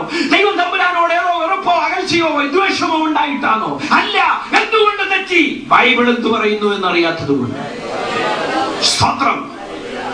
കർത്താവായ യേശു ക്രിസ്തുവാണ് നമുക്ക് മധ്യസ്ഥൻ. സ്തോത്രം. ദൈവം വെച്ച ഏക മധ്യസ്ഥൻ ശ്രീ യേശു ക്രിസ്തുവാണ്. സ്തോത്രം. അല്ലാതെ ലോകത്തിൽ ഒരൊറ്റ മധ്യസ്ഥനെയും ദൈവം വെച്ചിട്ടില്ല. പിന്നുണ്ട് മധ്യസ്ഥ പ്രാർത്ഥന. അതേതെന്നറിയാമോ? ഞാൻ ജീവിച്ചിരിക്കുന്നു, നിങ്ങൾ ജീവിച്ചിരിക്കുന്നു, എനിക്ക് വേണ്ടി നിങ്ങൾക്ക് പ്രാർത്ഥിക്കാം, നിങ്ങൾക്ക് വേണ്ടി എനിക്കും പ്രാർത്ഥിക്കാം കേട്ടോ. അതേ ദൈവം വെച്ചിരിക്കുന്ന പരസ്പരം ഭാര്യങ്ങളെ ചുമക്കുവാനും ഒരുവന് വേണ്ടി ഒരുവൻ പ്രാർത്ഥിക്കാനും. എന്നല്ലാതെ മരിച്ചവൻ ഉണർന്നിരുന്ന് നാട്ടുകാരുടെ മുഴുവനും അപേക്ഷ കേട്ടിട്ട് സാധിച്ചു കൊടുക്കാൻ ദൈവം ഒരുത്തരെ അനുവദിച്ചിട്ടില്ല. സ്തോത്രം. ഇപ്പൊ ചോദിക്കും, കാര്യം എങ്ങനെ നടന്നു? അവിടെ അറിയേണ്ടത്. എന്തുകൊണ്ട് കാര്യം സാധിച്ചു? വെറുതെയാണോ പത്രത്തിൽ പണം ആളുകൾ കാശ് മുടക്കിയിട്ടത്? ഉപകാര സ്മരണയല്ലയോ? കിട്ടിയ ഉപകാരത്തിന്റെ വെളിച്ചത്തിൽ നന്ദി സൂചകമായി ചെയ്തതല്ലേ ഇത്? അപ്പൊ പിന്നെ ഇതാരാ കൊടുത്തത്? ഉത്തരം കണ്ടുപിടിക്കേണ്ട ചോദ്യമാണ്. പ്രിയ സ്നേഹിതരെ, നമ്മുടെ കാര്യം സാധിച്ചു എന്നുള്ളത് കൊണ്ട് ആരും കരുതരുത്, അതെല്ലാം ദൈവം തരുന്നതാണ്. സ്തോത്രം. കാര്യം സാധിച്ചു എന്നുള്ളത് കൊണ്ട് ആരും ധരിക്കരുത്, അതെല്ലാം ദൈവം തരുന്നതാണ്. ദൈവം കഴിഞ്ഞാൽ അടുത്ത വലിയ ശക്തി പിശാച. ഈ കക്ഷി വിചാരിച്ചാലും പല കാര്യങ്ങളും സാധിക്കും കേട്ടോ. ആ കക്ഷി അതുകൊണ്ട് തന്നെ പല കാര്യം ചെയ്തു തരികയും ചെയ്യും. എന്തുകൊണ്ട്? സാക്ഷാൽ ജീവനുള്ള ഏകസത്യ ദൈവത്തെ നീ തിരിച്ചറിയരുത്, അവനെ ആശ്രയിക്കരുത്, അവൻ വെച്ച വ്യവസ്ഥ പ്രകാരം നീ സ്വർഗത്തിലെത്തരുത്. അതിന് നിർബന്ധമുള്ളവൻ നിനക്ക് എന്തും തരുവാൻ സന്നദ്ധനാണ്. വെറുതെയല്ല തീർത്ഥാടന കേന്ദ്രങ്ങളിൽ ആളുകൾ കുമിഞ്ഞുകൂടുന്നു, കബറിടങ്ങളിൽ ആളുകൾ തീർത്ഥാടന യാത്ര നടത്തുന്നു. എത്രയോ സന്ദർഭങ്ങളിലാണ് സ്ത്രീകൾ കൈക്കുഞ്ഞുങ്ങളുമായി വയോധികർ നടന്ന് നടന്ന് നടന്ന് കബർസ്ഥലങ്ങളിലേക്ക് നീങ്ങുന്നത് കണ്ടിട്ടുള്ളത്. പ്രിയ സ്നേഹിതരെ, എവിടെ നിന്ന് വന്നു ഈ പ്രവണത? ഇവരിങ്ങനെ പോകത്തക്കവണ്ണം കാരണമായ ഘടകം എന്താ? അവരുടെ ആശയും അതുപോലെ തന്നെ അവരുടെ അനുഭവവും അതിനവരെ പ്രേരിപ്പിക്കുന്നു. എന്നാൽ തിരുവചനത്തിൽ അതിന് തെളിവില്ല, ദൈവവചനം അതിനെ അംഗീകരിക്കുന്നില്ല. അതുകൊണ്ട് തന്നെ അങ്ങനെ കിട്ടുന്ന അനുഗ്രഹങ്ങൾ ദൈവീകവുമല്ല. സ്തോത്രം. രണ്ട് കടകളെ നിങ്ങളുടെ മുമ്പിൽ കൊണ്ടുവരാം. ഒന്ന് സ്വർണ്ണ പണയത്തിന്മേൽ പണം കടം കൊടുക്കുന്ന കട, മറ്റൊന്ന് സ്വർണ്ണക്കട. രണ്ടും സ്വർണ്ണ കൈകാര്യം ചെയ്ത് കേട്ടോ. പണയക്കടയിൽ എന്താ സംഭവിക്കുന്നത്? നിവർത്തികേടിന്റെ നെല്ലിപ്പലവ് കണ്ടവൻ വരും സ്വർണവുമായിട്ട് അദ്ദേഹത്തിന് നോട്ട് വാരി കൊടുക്കും കേട്ടോ. പക്ഷേ ഈ നോട്ടിന്റെ പ്രത്യേകത എന്താ? ഈ note India government reserve bank through പ്രചാരത്തിൽ വരുത്തിയതാ. ഗവൺമെന്റിന് എന്ത് ചെയ്യാം? ഈ നോട്ടിന്റെ വാല്യൂ ഏത് സമയവും ഇല്ലാതാണ്. 500ന്റെ 1000 നോട്ടുമായി വീട്ടിൽ വന്നു ഒരുവൻ. പത്രം എടുത്ത് നോക്കിയപ്പോൾ വാർത്ത ഹെഡ്ലൈൻ എന്താ? 500ന്റെ സകല നോട്ടും റിസർവ് ബാങ്ക് ക്യാൻസൽ ആക്കിയിരിക്കും. അല്ലെങ്കിൽ ഈ നോട്ടുമായിട്ട് പണയക്കടക്കാരന്റെ അടുക്ക ചെല്ലുക, ഇതങ്ങ് വെച്ച് എനിക്ക് വേറെ നോട്ട് തന്നെ, അല്ലെങ്കിൽ ആ സ്വർണ്ണം തന്നാലും മതി. സമ്മതിക്കുവോ? ഇല്ല. പണയക്കടക്കാരൻ പറയും, ഇയാൾ ഇത് കൊണ്ടുപോയപ്പോ അതിന് വിലയുണ്ടായിരുന്നു, അതുകൊണ്ട് ഓടിയത്. ഇനിയിപ്പോ സ്വർണം വേണമെങ്കിൽ വിലയുള്ള വേറെ നോട്ട് കൊണ്ടുവരാൻ മതി. മനസ്സിലായോ? കാര്യം സാധിച്ചു, വലിയ സന്തോഷത്തില. പക്ഷെ നീ ഓർത്തോണം, ഈ സാധിച്ച കാര്യം മരണത്തിന് ഇപ്പുറം മാത്രം ഗുണമുള്ളതാണ്. ദുഷ്ടവ്യാപാരം അന്ധകാര ശക്തി നിന്നെ തുടച്ചെന്നിരിക്കും കേട്ടോ. അതിന്റെ ഗുണം ഇവിടം കൊണ്ട് തീരുന്നതാ. സ്തോത്രം. നിലനിൽക്കുന്ന വിലയുള്ളത് നിനക്ക് തരാൻ കഴിയുന്നവൻ ഒരുവനേ ഉള്ളൂ, അത് ശ്രീ യേശു ക്രിസ്തു. മരണത്തിനപ്പുറം വിലയുള്ളത് തരുവാൻ കഴിയുന്നവൻ ഒരുവനേ ഉള്ളൂ, അവന്റെ നാമമാണ് യേശു ക്രിസ്തു. യേശു ആരാ? സ്വർണ്ണക്കടക്കാരനാ കേട്ടോ. ഈ നോട്ട് അങ്ങോട്ട് കൊടുക്കുന്നുടനെ ഇങ്ങോട്ട് തരും സ്വർണം. ഇന്ന് കൊടുത്ത നോട്ടിന് 10 കൊല്ലം കഴിയുമ്പോ എന്തില്ല? ഇന്നത്തെ വിലയില്ല. അതേസമയം ഇന്ന് വാങ്ങിച്ച സ്വർണത്തിന് 10 കൊല്ലം കഴിയുമ്പോഴോ ഇന്നത്തെ വില അല്ല. മനസ്സിലായോ? കാര്യമല്ല, ഏത് നോട്ടിന്റെ പിന്നിലെ ഈടെന്ന് പറയുന്നത് ഈ സ്വർണ്ണമാണ് കേട്ടോ. ഇതുപോലെ എന്റെ യേശു നമ്മിൽ നിന്ന് കൈപ്പറ്റുന്നത് എന്താണെന്നറിയാമോ? നമ്മുടെ ഹൃദയത്തിന്റെ വിശ്വാസം, അതിന്റെ വെളിച്ചത്തിലുള്ള വാ കൊണ്ടുള്ള ഏറ്റുപറച്ചിൽ, അതങ്ങോട്ട് വരവ് വെച്ചിട്ട് ദൈവം തമ്പുരാൻ തന്നത് എന്താണെന്നറിയാമോ? വെറും രോഗശാന്തി, ഭൂതശാന്തി, പ്രമോഷനും ഒന്നുമല്ല, നിത്യജീവൻ, ആത്മരക്ഷയ, പാപമോചനമാ, സ്വർഗരാജ്യ പ്രവേശനമാ, ഓ പുത്രത്വമാ. സ്തോത്രം. ഇത് തരാൻ കൽപ്പുള്ള ഓരോ ദുഷ്ടശക്തി ലോകത്തിലില്ല കേട്ടോ. ഒരു അന്ധകാര ശക്തിക്ക് നിന്നെ സ്വർഗത്തിന്റെ കണി കാണിക്കാൻ ഒക്കുകയില്ല കേട്ടോ. സ്തോത്രം. ഇവിടെ വെച്ച് കിട്ടിക്കാണും വസ്തു ഒന്നുകൂടെ എഴുതിക്കാൻ ഒത്തു. നിനക്കൊരു പ്രൊമോഷൻ, ഒരു വീസ കേട്ടോ, നീ ഉദ്ദേശിച്ച പെണ്ണിനെ കെട്ടാൻ ഒക്കുന്നു കേട്ടോ. ഇങ്ങനെയൊക്കെ 100 കൂട്ടം കാര്യം ഉദ്ദിഷ്ട കാര്യമായി നീ അങ്ങോട്ട് സാധിച്ചെടുക്കുക. ഇവിടെ കൊണ്ട് തീരും അതിന്റെ കച്ചവടം. സ്വതന്ത്രം. എന്നാൽ എന്റെ യേശു ഉണ്ടല്ലോ, ഇഹത്തിലേക്കുള്ളതും പരത്തിലേക്കുള്ളതും തരുന്നവൻ. ഹല്ലേലൂയ. തിരിച്ചറിയണം ദൈവമാരെന്ന്. മധ്യസ്ഥന്മാരോട് പ്രാർത്ഥിച്ചിട്ട് കിട്ടിയെങ്കിൽ കിട്ടും ഇക്കണക്കിനുള്ളതൊക്കെ. സ്തോത്രം. എന്നാൽ എന്റെ യേശു, ആ യേശുവിന്റെ നാമത്തിൽ അപേക്ഷിക്കാൻ നമുക്ക് ദൈവം തരും. ഇവിടേക്കുള്ളത് തരും, അവിടേക്കുള്ളത് തരും. കർത്താവ് അത് സംബന്ധിച്ച് എന്താ പറഞ്ഞത്? വായിക്കാം. യോഹന്നാന്റെ സുവിശേഷം 14-ാം അധ്യായം. യോഹന്നാന്റെ സുവിശേഷം 14-ാം അധ്യായം 13-14. നിങ്ങൾ എന്റെ നാമത്തിൽ അപേക്ഷിക്കുന്നതൊക്കെയും, നിങ്ങൾ എന്റെ നാമത്തിൽ അപേക്ഷിക്കുന്ന ഏതാനും ചില കാര്യങ്ങൾ, അങ്ങനെയാണ് വാക്യം. അപേക്ഷിക്കുന്നതൊക്കെയും, അപേക്ഷിക്കുന്നത് ഒക്കെയും പിതാവ് പുത്രനിൽ മഹത്വപ്പെടേണ്ടതിന് ഞാൻ ചെയ്തു തരും. നിങ്ങൾ എന്റെ നാമത്തിൽ എന്നോട് അപേക്ഷിക്കുന്നത് ഒക്കെയും ഞാൻ ചെയ്തു തരും. സ്തോത്രം. ഇങ്ങനെ തമ്പുരാൻ ഡയറക്റ്റ് വാഗ്ദത്തം തന്നിരിക്കുമ്പോ എന്തിനാണ് ഈ മധ്യസ്ഥന്മാർ? ന്യായമായ ചോദ്യമുണ്ട്. ചോദിച്ചു, എത്ര പ്രാവശ്യം ചോദിച്ചു, കർത്താവ് തന്നില്ലല്ലോ, പിന്നല്ലയോ ഞാൻ പോയത് മധ്യസ്ഥന്റെ അടുക്ക്. അതൊരു സത്യമാണ് കേട്ടോ. പറഞ്ഞു, നീ ആഗ്രഹിച്ചു, വലിയ കാര്യം തന്നെ ആഗ്രഹിച്ചു, ദൈവത്തോട് പ്രാർത്ഥിച്ചുകൊണ്ടേയിരുന്നു, കിട്ടണ്ടായോ? കിട്ടുന്നില്ല. അപ്പോഴല്ലേ എളുപ്പം കിട്ടാൻ വഴി വേറെ ഉണ്ടെന്ന് അറിഞ്ഞപ്പോ അതിന് ശ്രമിച്ചത്. 7 വെള്ളി പോയാ മതി, 15 ചൊവ്വ പോയാ മതി, അല്ലെ 4 വ്യാഴം പോയാ മതി. സ്നേഹിതനെ, മറുവശം പറയട്ടെ, തമ്പുരാൻ നമുക്ക് തരും, ചോദിക്കുന്നത് തന്നെ തരും. പക്ഷേ എങ്ങനെയാ തരുന്നതെന്ന് അറിയാമോ? ക്ലോസ് വെച്ചിട്ടുണ്ട്, വെറുതെ അല്ല, കണ്ടീഷൻ വെച്ചിട്ടുണ്ട്. എന്താ? പിതാവ് പുത്രനിൽ മഹത്വപ്പെടേണ്ടത്. നീ സ്വർഗസ്ഥനായ പിതാവേ എന്ന് വിളിച്ചു കഴിഞ്ഞിട്ട് നിനക്ക് മറുപടി കിട്ടാതിരിക്കുന്നെങ്കിൽ അതും ഒരു മറുപടിയാ കേട്ടോ. ഞാൻ ഓർക്കുന്നു, എന്റെ മകൻ 5, 6, 7 വയസ്സൊക്കെ ഉള്ളപ്പോൾ തന്നെ സ്റ്റിയറിംഗ് പിടിക്കാൻ തുടങ്ങി. എന്നിട്ട് പറഞ്ഞു, കണ്ട ഞാൻ ഓടിക്കാം ഡാഡി, ഞാൻ ഓടിക്കാം. എന്താ കൊടുക്കണോ? അവൻ അപേക്ഷിക്കുക, കൊടുക്കണോ? എന്റെ മമ്മിയോട് പറയുന്നു, ഞാൻ കണ്ടിട്ടുണ്ട്, ഗ്യാസ് സ്റ്റവ് ഞാൻ കത്തിക്കാം. ഏതാ പിച്ച വെച്ച് നടക്കാൻ തുടങ്ങിയുള്ളൂ, അവൻ ഗ്യാസ് സ്റ്റവ് കത്തിക്കാം. കൊടുക്കണോ? മകനാ ചോദിച്ചത്, പിതാവിനോടോ മാതാവിനോടോ തന്നെയാ ചോദിച്ചത്. എന്നിട്ടും മാതാവും പിതാവും അതിന് അനുവദിക്കുന്നില്ല. എന്തുകൊണ്ട്? അവൻ ചോദിച്ച കാര്യം അവന്റെ ഗുണത്തിന് ഉതകുന്നതല്ല. അവന്റെ നന്മ, ആത്യന്തിക നന്മ പ്രതീക്ഷിക്കുന്ന, ആഗ്രഹിക്കുന്ന അവന്റെ പിതാവായതുകൊണ്ട് അനുവാദം കൊടുക്കാൻ. സ്തോത്രം. നീ ചോദിച്ച കാര്യം നിനക്ക് കിട്ടാതിരിക്കുന്നെങ്കിൽ താങ്ക് ഗോഡ് എന്ന് പറയാൻ നിനക്ക് തന്റെ ഇടം വേണം. എനിക്ക് മറുപടി കിട്ടാത്ത പ്രാർത്ഥന നിമിത്തം ഞാൻ ദൈവത്തെ സ്തുതിക്കുന്നു എന്ന് പറയുവാൻ നിനക്ക് ആംബിയർ വേണം കേട്ടോ. സ്തോത്രം. എന്തുകൊണ്ട്? എന്റെ ദൈവമാണ് എനിക്ക് തരാഞ്ഞത്, എന്റെ പിതാവ് എനിക്ക് തരാഞ്ഞത്. സ്തോത്രം. അതാ എനിക്ക് ഏറ്റവും നല്ലത്. ഹല്ലേലൂയ. പിതാവ് പുത്രനിൽ മഹത്വപ്പെടേണ്ടതിന് ഞാൻ ചെയ്തു തരും. സ്തോത്രം. എന്നെ കേൾക്കുന്ന പ്രിയ സഹോദര സഹോദരി, നിന്റെ ആവശ്യത്തിന്റെ തീവ്രത നീ അറിയുന്നതിനേക്കാൾ ഗൗരവമായി അറിയുന്നവനാ എന്റെ കർത്താവ്. എന്നിട്ടും നീ ഉദ്ദേശിച്ച പോലുള്ള ഉത്തരം നിനക്ക് കിട്ടാതിരിക്കുന്നെങ്കിൽ നിനക്ക് ഏറ്റവും നന്മ കാരണമാക്കിയ ദൈവം അത് തരാതിരിക്കുന്നു. സന്തോഷമുള്ളവർ കരവിൽ ദൈവത്തിന് സ്തുതിച്ചു. നമ്മൾ എപ്പോഴും ദൈവത്തെ പ്രശംസിക്കാറുണ്ട്. നമ്മുടെ ദൈവം പ്രാർത്ഥന കേൾക്കും, നമ്മുടെ ദൈവം പ്രാർത്ഥനയ്ക്ക് മറുപടി തരുന്നില്ല, മറുപടി കിട്ടിയിട്ടുള്ള ഒരു സ്വോത്രം ചെയ്യുന്നൊക്കെ പറഞ്ഞ് എല്ലാവരും കൈവക്കും. എന്നാൽ എല്ലാവർക്കും ഒരു അനുഭവം വേറെ ഉണ്ട്. എന്താ ചോദിച്ചു കിട്ടാത്തത്? പിന്നെ നമ്മുടെ കർത്താവിനെ കുറിച്ച് എങ്ങനെ കുറ്റം പറയുന്നോർത്ത് മടി കൊണ്ടാ പലരും അത് പറയാത്തത്. എന്നാൽ തുറന്നു പറ, ചോദിച്ചിട്ട് കിട്ടാത്ത ഇഷ്ടം പോലെ പ്രാർത്ഥനയുണ്ട്. എന്താ കാര്യം? അപ്പനായോണ്ടാ തരാത്തത്. അപ്പനായതുകൊണ്ടാണ് തരാത്തത്. സ്തോത്രം. എന്റെ ആത്യന്തിക നന്മ അറിയാവുന്ന സർവജ്ഞാനിയായ ദൈവം എന്റെ നന്മയെ കരുതി എനിക്ക് മറുപടി പലതും തരുന്നില്ല. അതോർത്ത് ഞാൻ ദൈവത്തെ നന്ദിപൂർവ്വം സ്തുതിക്കുന്നു. ശ്രീ യേശു ക്രിസ്തു. സ്തോത്രം. അല്ലാതെ ആരല്ല എവിടെല്ലാം മധ്യസ്ഥന്മാരെ വാഴിച്ചാലും പുതുതായി വാഴിച്ചാലും പഴയതുണ്ടെങ്കിലും കാലഹരണപ്പെട്ടാലും കേട്ടോ, നീ എന്നെല്ലാം കാര്യം അത് നിമിത്തം സാധിച്ചത് വന്നാലും മുഴുവൻ പിശാച. സ്തോത്രം. നിന്നെ നരകത്തിൽ വലിച്ചഴിച്ചു കൊണ്ടുപോകത്തക്കവണ്ണം, നിന്റെ ശ്രദ്ധ ഏകസത്യ ദൈവത്തിൽ നിന്ന് തിരിക്കത്തക്കവണ്ണം, വചനത്തിന്റെ വ്യവസ്ഥയും പ്രമാണവും നീ അറിഞ്ഞറിവണ്ണം ജീവിക്കാതിരിക്കത്തക്കവണ്ണം നിനക്ക് കേട്ടോ പല്ലിമുട്ടായി തന്ന് വലിച്ചഴിച്ചുകൊണ്ട് പോകുന്ന ദുഷ്ടനാവൻ കേട്ടോ. സന്തോഷമുള്ള ഒരു കാര്യം ദൈവത്തെ സ്തുതിക്കുന്നു. നോക്കാം, തിരുവഴുത്തറിയാത്തത് കൊണ്ട് തെറ്റിയ മറ്റൊരു മേഖല. 1 കൊരിന്ത്യർ 6-8-9 വാക്യങ്ങൾ.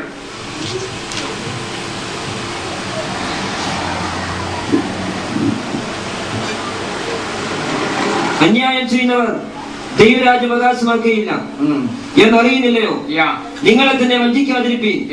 ദുർനടപ്പുകാർ, വിഗ്രഹാരാധികൾ, വ്യഭിചാരികൾ, സ്വയഭോഗികൾ, പുരുഷകാമികൾ, കള്ളന്മാർ, അത്യാഗ്രഹികൾ, മദ്യപന്മാർ, ഭാവിഷ്ണാനക്കാർ, പിടിച്ചുപറിക്കാർ എന്നിവർ ദൈവരാജ്യം അവകാശമാക്കുകയില്ല. കൂട്ടത്തിൽ ഒരാളുണ്ടായിരുന്നു. ആരാ? മദ്യപാനി. എന്താ ഭാഷ ആ കാര്യം പറയുന്നത്? വേറെ എന്തെല്ലാം ലിസ്റ്റിൽ പെടുന്നുണ്ട്. ഈ ചോറും എന്തോ നോക്കാതെ കനകമത്തിയിടുണ്ടായിരുന്നു. ആ തവി ഇങ്ങോട്ട് എടുത്ത് 2 പറ്റെടുത്ത് ഇങ്ങനെ ഞെക്കിയാൽ മതിയല്ലോ, വേവറിയാൻ കേട്ടോ. സ്തോത്രം. മദ്യപാനി. അടുത്ത ദിവസങ്ങളിൽ ഏറ്റവും കൂടുതൽ മദ്യപിച്ചതെന്നാ 25-ാം തീയതി. വിഷയം എന്നാ? കർത്താവ് ജനിച്ചു. പൊടിയന്റെ സന്തോഷമൊന്നും പറയണ്ട. അന്നേ ദിവസം ദീർഘയാത്ര എനിക്ക് ചെയ്യേണ്ടി വന്നു. 3 സ്ഥലത്ത് അത് ശുശ്രൂഷിക്കേണ്ട ആവശ്യമുണ്ടായിരുന്നു. വഴിയിൽ ഏറ്റവും കൂടുതൽ തിരക്ക് കണ്ടത് എവിടാന്നറിയാമോ? മദ്യത്തിന്റെ റീറ്റെയിൽ ഷോപ്പിൽ. എന്തൊരു, ഞാൻ ഓർത്ത് ഏതാണ്ട് ആക്സിഡന്റ് പറ്റിയതാണ്. MC റോഡിൽ ആൾക്കൂട്ടം, വണ്ടി വലത് കിടക്കുന്നു. അയ്യോ എന്തോ പറ്റിയതാ. ജിജ്ഞാസയോട് നോക്കുമ്പോ എന്തോന്നറിയാമോ? ആ കടയുടെ മുമ്പിൽ നിന്ന് ക്യൂവാ മദ്യത്തിന്റെ. എന്താ വിഷയം? യേശു ജനിച്ചനെ. അടുത്ത ദിവസം വരുന്നു ഈസ്റ്റർ, സന്തോഷിക്കേണ്ട ഒരു ദിവസം. എങ്ങനെ? മദ്യപിച്ച്. ആര്? ക്രിസ്ത്യാനി. ഏറ്റവും കൂടുതൽ ആളുകൾ ആക്സിഡന്റിൽ പെടുന്ന 2 ദിവസങ്ങൾ. ഒന്ന് ഈസ്റ്റർ, മറ്റൊന്ന് ക്രിസ്മസ്. എന്താ കാര്യം? യേശു ജനിച്ചു, യേശു ഉയർത്തെഴുന്നേറ്റു. ഇതിനേക്കാൾ നല്ലത് യേശുവിനെ വീണ്ടും വരുത്തി ക്രൂശിക്കുന്നത് കേട്ടോ. മദ്യപാനി സ്വർഗരാജ്യം അവകാശമാക്കുകയില്ല എന്ന് ബൈബിൾ സുവ്യക്തമായി രേഖപ്പെടുത്തിയിരിക്കെ ഇവിടെ ക്രിസ്ത്യാനി എന്ന് അവകാശപ്പെടുന്ന ബഹുഭൂരിപക്ഷം ആളുകൾ, അവർക്ക് യേശുവിന്റെ ജന്മദിനം എന്ന് പറയുന്നത് പോലും കൊണ്ടാടുവാൻ മദ്യം അനിവാര്യ ഘടകമായിരിക്കുകയാണ്. എത്രയോ ക്രിസ്ത്യാനികളാണ് മദ്യപാനം നിമിത്തം ശാരീരികമായി ക്ഷീണിച്ച് യാതൊന്നിനും കൊള്ളാത്തവരായി തീർന്നത്. എത്രയോ പേരുടെ കുടുംബങ്ങളാണ് അനാഥമായത്. എത്രയോ പേരുടെ സാമ്പത്തിക നിലവാരമാണ് തകർന്ന് തരിപ്പണമായത്. എത്രയോ പേര് ക്രിസ്തുവിനെ അവകാശപ്പെടുന്നവര് ഇന്ന് ജയിലറകൾക്കകത്ത് മദ്യപാനം നിമിത്തം കഴിഞ്ഞുകൂടുന്നത്. എത്രയോ പെൺകുഞ്ഞുങ്ങളുടെ വിവാഹം നടക്കാതിരിക്കുന്നത് പിതാവിന്റെ ദുശ്ശീലം നിമിത്തം. എന്നെ കേൾക്കുന്ന ക്രിസ്ത്യാനി, അഭിമാനമുള്ളവനാണെങ്കിൽ സ്തോത്രം. ദൈവത്തോട് അല്പമെങ്കിലും മമതയോ കൂറോ നിനക്കുണ്ടെങ്കിൽ ഈ വചനത്തിന്റെ വ്യവസ്ഥ പ്രകാരം പറയട്ടെ, മദ്യപാനി സ്വർഗരാജ്യം അവകാശമാക്കിയില്ല. നിർത്തും നിന്റെ മദ്യപാനി. എന്തുകൊണ്ട് തെറ്റി? യോസഫേ, പേര് യോസഫാണല്ലോ. സേവ്യറെ 1-ാം തരം ക്രൈസ്തവ പേരാണല്ലോ. ഗീവർഗീസേ 1-ാം തരം ക്രൈസ്തവ പേരാണല്ലോ. എന്തുകൊണ്ട് നിനക്ക് ഈ സ്ഥിതി ഉണ്ടായി? എന്താ കാര്യം? കാര്യം മറ്റൊന്നുമല്ല, തിരുവെഴുത്തറിഞ്ഞുകൂടാ. ഒരിക്കൽ എന്റെ ഒരു സുഹൃത്തിനോട് ചോദിക്കേണ്ടി വന്നു, വൈദികനായ സുഹൃത്തിനോട് ചോദിക്കേണ്ടി വന്നു, ഇതൊക്കെ പറഞ്ഞാൽ തിരുവെഴുത്തിങ്ങനെ പറയുന്ന സ്ഥിതിക്ക് സ്വർഗത്തിൽ പോകാത്തവരെ നമ്മൾ എന്തിനാ സഭ വെച്ചോണ്ടിരിക്കുന്നത്? സ്വർഗത്തിൽ പോകാത്തവരെ നമ്മൾ എന്തിനാ സഭയ്ക്കകത്ത് വെച്ചോണ്ടിരിക്കുന്നത്?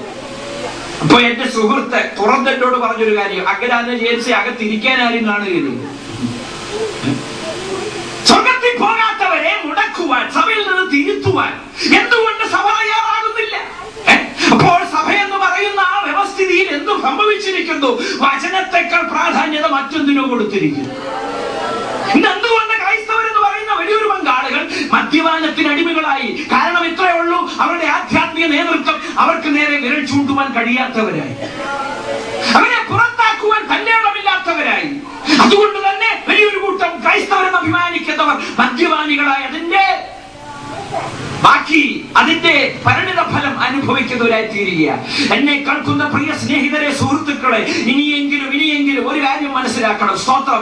ബൈബിൾ സത്യമാണെങ്കിൽ, ഈ ബൈബിളിന്റെ വ്യവസ്ഥ പ്രകാരമാണ് ദൈവം ഒരുവനെ അംഗീകരിക്കുന്നതെങ്കിൽ, ബൈബിളിന്റെ വ്യവസ്ഥ പ്രകാരം മദ്യപാനി സ്വർഗരാജ്യം അവകാശമാക്കാത്തത് കൊണ്ട് തന്നെ ആ സ്ഥിതി നടപ്പിൽ നിലവിൽ വരുത്തുന്ന ദൈവിക വ്യവസ്ഥയെ അംഗീകരിക്കുന്ന കൂട്ടായ്മയിൽ നീ ചേർന്നിരിക്കണം.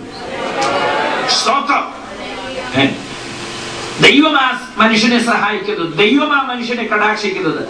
നീ പെന്തക്കോസ്തിലോട്ടോ അല്ലെങ്കിൽ വേർപെട്ട സമൂഹങ്ങളിലേക്കോ ഒന്ന് ചേർന്നു എന്ന കാരണത്താൽ നിന്റെ സ്വഭാവം മാറണമെന്നില്ല കേട്ടോ. രജിസ്റ്ററിൽ പേര് വന്നേക്കും, ചത്ത വേണേ കുഴിച്ചിടുന്നത് അവരുടെ സെമിത്തേരിയിലായിരിക്കും, മക്കളുടെ കല്യാണം വന്ന ഹോളി വെച്ച് നടത്തിയെന്നിരിക്കും. പക്ഷെ ആരും കരുതരുത്, തികഞ്ഞ മദ്യപാനിയായ ഒരുവൻ ഒന്ന് രക്ഷിക്കപ്പെട്ടു, സ്നാനപ്പെട്ടു എന്നും പറഞ്ഞ് പെന്തക്കോസ്തിൽ കയറി കൂടി വെച്ച് ശീലം മാറാതിരുന്നാൽ അവൻ സ്വർഗത്തിലെങ്ങും പോകത്തില്ല കേട്ടോ. സന്തോഷമുള്ള ദൈവത്തെ സ്തുതിക്കാം. ഇത് പറയാൻ ഞാൻ ലജ്ജിക്കുന്നു, എങ്കിലും പറഞ്ഞു പോകുക കേട്ടോ. സ്തോത്രം. നിന്റെ സ്വഭാവം മാറത്തക്കവണ്ണം ദൈവത്തിന്റെ വചനമെന്ന വിത്ത് നിന്നിൽ വീണ് അത് കിളിർത്ത് നിന്റെ ടെൻഡൻസി പ്രവണതയ്ക്ക് മാറ്റം വേണം. സ്തോത്രം. മദ്യപാനി സ്വർഗരാജ്യം അവകാശമാക്കുകയില്ല. എന്തുകൊണ്ട് ക്രൈസ്തവൻ മദ്യപാനിയായി തീർന്നു? അവനെതിരെ ആധ്യാത്മിക ലോകം വിരൽ ചൂണ്ടുവാൻ, നിയന്ത്രണം കൊണ്ടുവരുവാൻ കഴിയാത്ത വിധം അബദ്ധസഞ്ചാരത്തിലായി പോയത് കൊണ്ട്. പിന്നെ മദ്യവിരുദ്ധ റാലി നടത്തിയെന്നിരിക്കും, മദ്യവിരുദ്ധ യോഗം നടത്തിയെന്നിരിക്കും. ആ മദ്യവിരുദ്ധ, ഞാൻ ഒരു ദിവസം വീട്ടിൽ കയറി വന്നിരിക്കുന്നു, മദ്യവിരുദ്ധ പ്രവർത്തനത്തിന് വേണ്ടി കുറച്ചു പേര്. ആദ്യം മുമ്പിൽ നിന്ന് സംസാരിക്കുന്ന ആള് ഭംഗിയായിട്ടാ സംസാരിക്കും, ഒരു അധ്യാപകനാന്നൊക്കെ പറഞ്ഞു. ഇച്ചിരി പുറകിൽ നിൽക്കുന്ന ആൾക്കൊരു പമ്മല് പോലെ, അടുത്തപ്പോഴെന്തുവാ ഒന്നാന്തരം മദ്യത്തിന്റെ ഗന്ധം. ഞാൻ പറഞ്ഞു, മിക്കവാറും ഞാൻ ഡൊണേഷൻ തന്ന ഇന്ന് വൈകിട്ട് തന്നെ അത് തീരുമല്ലോ. ഈ മദ്യവിരുദ്ധ പ്രവർത്തനത്തിൽ ഏർപ്പെട്ടിരിക്കുന്നവനും മൂക്കറ്റം കുടിച്ച് ചെറിയേക്ക്. ഈ ഗതിയാണ് ക്രൈസ്തവൻ എന്ന് പറയുന്നവന് എന്തുകൊണ്ടുണ്ടായി? ചോദ്യം അതാ കേട്ടോ. ചിന്തിക്കുന്നവർ ചിന്തിക്കട്ടെ, മനസാക്ഷിയോട് ഉത്തരം ചോദിച്ച് വാങ്ങിക്കട്ടെ. എന്തുകൊണ്ടുണ്ടായി? നിന്നെ നിയന്ത്രിക്കാൻ ഒരു ആധ്യാത്മിക ലോകമില്ലേ? നിനക്ക് പറഞ്ഞു തരുവാൻ ഒരു പുസ്തകമില്ലേ? എന്തുകൊണ്ട് സ്നേഹിത നീ ഇങ്ങനെയായി? കാരണം മറ്റൊന്നുമല്ല, തിരുവെഴുത്ത് എന്ത് പറയുന്നു എന്നറിയാത്തത് കൊണ്ട്. നോക്കാം അടുത്തത് 1 തീമോഥെയോസ് 3-ാം. എന്നാൽ അധ്യക്ഷൻ നിരപരാധ്യനായി ഏകഭാര്യയുടെ ഭർത്താവും നിർമ്മതനും ജീരേന്ദ്രനും സുശീലനും അതിഥിപ്രിയനും ഉപദേശിപ്പാൻ സമർത്ഥമായിരിക്കണം. മദ്യപ്രിയനും തല്ലുകാരനും അരുത്. ശാന്തനും കലഹിക്കാത്തവനും ദ്രവ്യാഗ്രഹമില്ലാത്തവനും സ്വന്തം കുടുംബത്തെ നന്നായി ഭരിക്കുന്നവനും മക്കളെ പൂർണ്ണ ഗൗരവത്തോടെ അനുസരണത്തിൽ പാലിക്കുന്നവനും ആയിരിക്കണം. സ്വന്തം കുടുംബത്തെ ഭരിപ്പാൻ അറിയാത്തവൻ ദൈവസഭയെ എങ്ങനെ പരിപാലിക്കും? നിഷ്കന്മഷ യുഗത്തിൽ ദൈവത്താൽ സ്ഥാപിതമായതാണ് വിശുദ്ധ വിവാഹം. മനുഷ്യൻ പാപം ചെയ്തതിൽ പിന്നല്ല ആദാമിനെ ഹവ്വയെ ദൈവം വിവാഹബന്ധത്തിൽ ഏർപ്പെടുത്തിയത്. അവർ പാപികളാകുന്നതിന് മുൻപ് തന്നെ ദൈവം അവരെ ഭാര്യ ഭർത്താക്കന്മാരായി നിയമിച്ചതാ കേട്ടോ.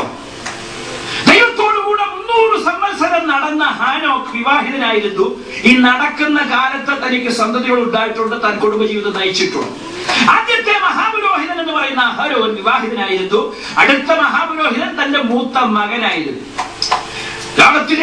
ലോകം ഇന്നേ വരെ കണ്ടിട്ടുള്ളതിൽ വെച്ച് ഏറ്റവും സൗമ്യനായ നേതാവ്, ഏറ്റവും വലിയ നേതാവായിരുന്ന മോശ വിവാഹിതനായിരുന്നു കേട്ടോ. ഇനി പൗലോസ് ഇങ്ങനെ ചോദിക്കുന്നു, കേഫാവും മറ്റപ്പോസ്തലന്മാരും ചെയ്തതുപോലെ ഭാര്യയായ ഒരു സഹോദരിയുമായി നടപ്പാൻ ഞങ്ങൾക്കെന്താ അവകാശമില്ലയോ? ഒന്നാമത്തെ പോപ്പ് എന്ന് ചിലരെങ്കിലും പറയുന്ന പത്രോസ് വിവാഹിതനായിരുന്നു. അദ്ദേഹത്തിന്റെ അമ്മായിയമ്മയ്ക്ക് അസുഖം വന്നപ്പോൾ കർത്താവ് ചെന്ന് സൗഖ്യമാക്കി. സത്യവേദ പുസ്തകം പറയുന്നു, അധ്യക്ഷന്മാരോടുള്ള ബന്ധത്തിലുള്ള ലേഖനത്തിൽ തന്നെ പറയുന്നു, അധ്യക്ഷൻ നിരപവാദ്യനായിരിക്കണം, ഏക ഭാര്യയുടെ ഭർത്താവായിരിക്കണം. അവിവാഹിത ജീവിതം ആരെങ്കിലും ദൈവസേവനത്തോടുള്ള ബന്ധത്തിൽ നയിക്കുന്നെങ്കിൽ അതിൽ ഒരു തെറ്റുമില്ല. ദൈവരാജ്യം നിമിത്തം അത് വേണ്ട എന്ന് വെക്കുന്ന, സേവനത്തിനായി മുഴു ശക്തിയും സമയവും ചെലവഴിപ്പാൻ ആഗ്രഹിക്കുന്നവർ ആ വിവാഹബന്ധം വേണ്ട എന്ന് ചിന്തിച്ചാൽ, തീരുമാനിച്ചാൽ അതിൽ ഒരു തെറ്റുമില്ല, നല്ല കാര്യം തന്നെ കേട്ടോ. എന്നാൽ അങ്ങനെയുള്ളവരെ അധ്യക്ഷനാ ആരെങ്കിലും പറഞ്ഞാൽ അത് ശുദ്ധ അബദ്ധമാണ്. അവിവാഹിതർ മാത്രമേ, കുടുംബജീവിതം നയിക്കാത്തവർ മാത്രമേ, വിവാഹബന്ധത്തിൽ ഏർപ്പെടാത്തവർ മാത്രമേ അധ്യക്ഷനാകാവൂ, ബിഷപ്പാകാവൂ എന്ന് ആരെങ്കിലും ശഠിച്ചാൽ, അതിനായി നിയമം തന്നെ കൊണ്ടുവന്നാൽ അത് വചനവിരുദ്ധമാണ്. എന്തുപറ്റി? എന്തുകൊണ്ട് ഇങ്ങനെ പറ്റി? എന്റെ ഒരു സുഹൃത്ത് തന്റെ ബന്ധുവിനെ കുറിച്ച് ഇങ്ങനെ പറഞ്ഞു. വിദേശത്ത് പോയി, അമേരിക്കയിൽ പോയി, ഗവേഷണ ബിരുദം, ബിരുദാനന്തര ബിരുദം ഒക്കെ താൻ കൈവരിച്ചു വേദശാസ്ത്രത്തിൽ. അങ്ങനെ തിയോളജിയിൽ ഡോക്ടറേറ്റ് നേടിയ അദ്ദേഹം നാട്ടിലേക്ക് മാതാപിതാക്കൾക്ക് ഇങ്ങനെ ഒരു എഴുത്തെഴുതി. ഞാൻ നാട്ടിൽ വരിക ചില ദിവസങ്ങൾ മാത്രമേ ഉള്ളൂ, പെട്ടെന്ന് എനിക്കൊരു വിവാഹ ക്രമീകരണത്തിന് വേണ്ടത് എല്ലാവരും കൂടെ ചെയ്തിരിക്കണം, ഞാൻ വന്നിട്ട് വിവാഹം കഴിഞ്ഞ് മടങ്ങി വരാനാ താല്പര്യപ്പെടും. ഈ കത്ത് കിട്ടിയപ്പോൾ വീട്ടിൽ വേണ്ടപ്പെട്ടവര് വട്ടം കൂടി ഇത് ആലോചിച്ചിട്ട് ഒരു മറുപടി പെട്ടെന്ന് പുള്ളിക്ക് കൊടുത്തു. ചില വർഷങ്ങൾക്ക് മുമ്പ് നടന്ന സംഭവമാ, അദ്ദേഹത്തിന്റെ ബന്ധു എന്നോട് പറഞ്ഞതാ. മറുപടി കൊടുത്തത് ഇങ്ങനെ: മോനെ, നിനക്ക് ഇത്രയും വിദ്യാഭ്യാസം വേദശാസ്ത്രത്തിലുള്ള സ്ഥിതിക്ക് നമ്മുടെ സമൂഹത്തിൽ മേലധ്യക്ഷനാകാൻ സർവ്വയോഗ്യത നിനക്കുണ്ട്. നീ ആ വിഷയം വേണ്ടെന്നൊന്ന് വെക്കാമെങ്കിൽ നമ്മുടെ കുടുംബത്തിന് കിട്ടാൻ പോകുന്ന സ്ഥാനം, പദവി, മാഹാത്മ്യം ചില്ലറയല്ല. കുഞ്ഞേ, നീ വിവാഹം കഴിക്കണം എന്നുള്ള ചിന്ത ഒന്ന് വേണ്ടാന്ന് വെക്കണേ. വചനം പഠിച്ചവൻ, ബിരുദം, ഗവേഷണ ബിരുദവും ഉള്ളവൻ പറയുന്നു എനിക്ക് വിവാഹം കഴിക്കണമെന്ന്. കാര്യം എന്താ? ബൈബിൾ അതിന് ഒരു തടസ്സവും നിൽക്കുന്നില്ല. എന്നാൽ നാട്ടുകാർ പറയുന്നു, വീട്ടുകാർ പറയുന്നു, വചനത്തിൽ അത്രയും പാണ്ഡിത്യം ഇല്ലാത്തവർ പറയുന്നു, കുഞ്ഞെ, നീ നമ്മുടെ സഭയുടെ അധ്യക്ഷനാകാൻ വേണ്ടി അവിവാഹിതനായി തുടരണമേ. ഇല്ലയോ? എന്തു പറ്റി? എന്തുകൊണ്ട് ഇത് പറ്റി? സത്യവേദ പുസ്തകം ഇങ്ങനെ നിഷ്കർഷം നമുക്ക് നൽകിയിരിക്കെ അതിന് വിരുദ്ധമായ ഒരു നിലപാട് ഇന്ന് സമൂഹം, സമുദായം കൈക്കൊള്ളത്തക്കവണ്ണം ഇവിടെ നമ്മെ ഇരുട്ടിലാക്കിയത് ആര്? ഇന്ന് ജീവിച്ചിരിക്കുന്നവരല്ല, മുൻതലമുറയിൽപ്പെട്ടവരല്ല കേട്ടോ. ഇതിന്റെയൊക്കെ പിന്നിൽ പ്രവർത്തിച്ച ദുഷ്ടശക്തി ആരെന്ന് ഇന്ന് രാത്രി നീ തിരിച്ചറിയണം. വലിയൊരു കൂട്ടം വൈദികരെന്ന് അവകാശപ്പെടുന്നവർ അവധസഞ്ചാരികളായി തീർന്നിട്ട് നാണക്കേടിന്റെ അങ്ങേയറ്റം സംഭവിക്കത്തക്കവണ്ണം സമൂഹത്തിൽ, ആ പ്രബല സമൂഹത്തിൽ വലിയൊരു കൂട്ടം ജനം ആരാധനയ്ക്ക് പോകാതിരിക്കത്തക്കവണ്ണം ദൈവം വെച്ചിരിക്കുന്നതിനെ താറുമാറാക്കി തച്ചുടച്ചത് നിമിത്തം അവിഹിതമായിട്ടുള്ള മാർഗങ്ങൾ ആധ്യാത്മിക നേതൃത്വം അവലംബിക്കാൻ ഇടവരുത്തിയ അതിന്റെ പിന്നിൽ പ്രവർത്തിച്ച ശക്തിയാണ്. എന്നെ കേൾക്കുന്ന പ്രിയപ്പെട്ടവരെ, തിരിച്ചറിയണം. സ്തോത്രം. ഇന്ന് രാത്രി നാം തിരിച്ചറിയണം ഇതിന്റെ പിന്നിലെ ശക്തി ഏതാണ്. സാധാരണ യോഗങ്ങളിൽ, സുവിശേഷ യോഗങ്ങളിൽ യേശുവിനെ കാണുമെന്നാ പറയുന്നത്. ഇന്ന് രാത്രി ഞാൻ തിരിച്ചൊരു കാര്യം കൂടെ പറയുക: നമ്മളെ വഞ്ചിക്കുന്ന വഞ്ചകനെയും കാണണം. സ്തോത്രം. ബൈബിൾ നിനക്കൊന്നുമല്ലേ? സത്യവേദ പുസ്തകം നമുക്ക് ഏതുമില്ലേ സ്നേഹിതരെ? സ്തോത്രം. സത്യവേദ പുസ്തകം ദൈവത്തിന്റെ വചനമാണെങ്കിൽ അത് അനുസരിക്കുവാൻ, അത് തിരിച്ചറിഞ്ഞ് നടപ്പിൽ വരുത്തുവാൻ നാം ബാധ്യസ്ഥരാണ്. ഒടുവിൽ ഒരു ദിവസം ദൈവം ന്യായം വിധിക്കുന്നത് ഊഹാപോഹങ്ങളുടെ വെളിച്ചത്തിലല്ല, പാരമ്പര്യത്തിന്റെ വെളിച്ചത്തിലല്ല, കേട്ടുകേൾവിയുടെ വെളിച്ചത്തിലല്ല കേട്ടോ. ദൈവം ന്യായം വിധിക്കുമെങ്കിൽ ന്യായം വിധിക്കുവാൻ ദൈവം ഉപയോഗിക്കുന്ന നിയമ പുസ്തകം ഈ സത്യവേദ പുസ്തകമാണ്. അന്ന് നിന്റെ മുട്ടാടാതിരിക്കണമെങ്കിൽ, കൈവറയ്ക്കാതിരിക്കണമെങ്കിൽ, ഏറ്റവും പുറത്തുള്ള ഇരുട്ടിലേക്ക് പോ എന്നുള്ള ശാസന കേൾക്കാതിരിക്കണമെങ്കിൽ ഇന്ന് വചനത്തിലേക്ക് നീ മടങ്ങി വരണം. Back to Bible. സ്തോത്രം. നിഷ്കന്മഷ യുഗത്തിൽ ദൈവത്താൽ സ്ഥാപിതമായത് പാപം ഒഴിവാകാൻ വേണ്ടി, ദുർനടപ്പ് ഒഴിവാകാൻ വേണ്ടി, ജീവിതം സംശുദ്ധമായി നിലനിർത്തുവാൻ വേണ്ടി ദൈവത്താൽ സ്ഥാപിതമാണ് വിശുദ്ധ വിവാഹം. അതിനെ തടയുകയോ എതിർക്കുകയോ ദൈവസേവനത്തിന് അത് ഏതോ തടസ്സം നിൽക്കുന്ന ഘടകമാണെന്നോ പഠിപ്പിക്കുന്ന ഒരു വ്യവസ്ഥയുണ്ടെങ്കിൽ അത് ദൈവവചന വിരുദ്ധമാണ്. നോക്കാം, തിരുവഴുത്തറിയാത്തത് കൊണ്ട് തെറ്റിയ മറ്റൊരു മേഖല. മർക്കോസ് 16:16.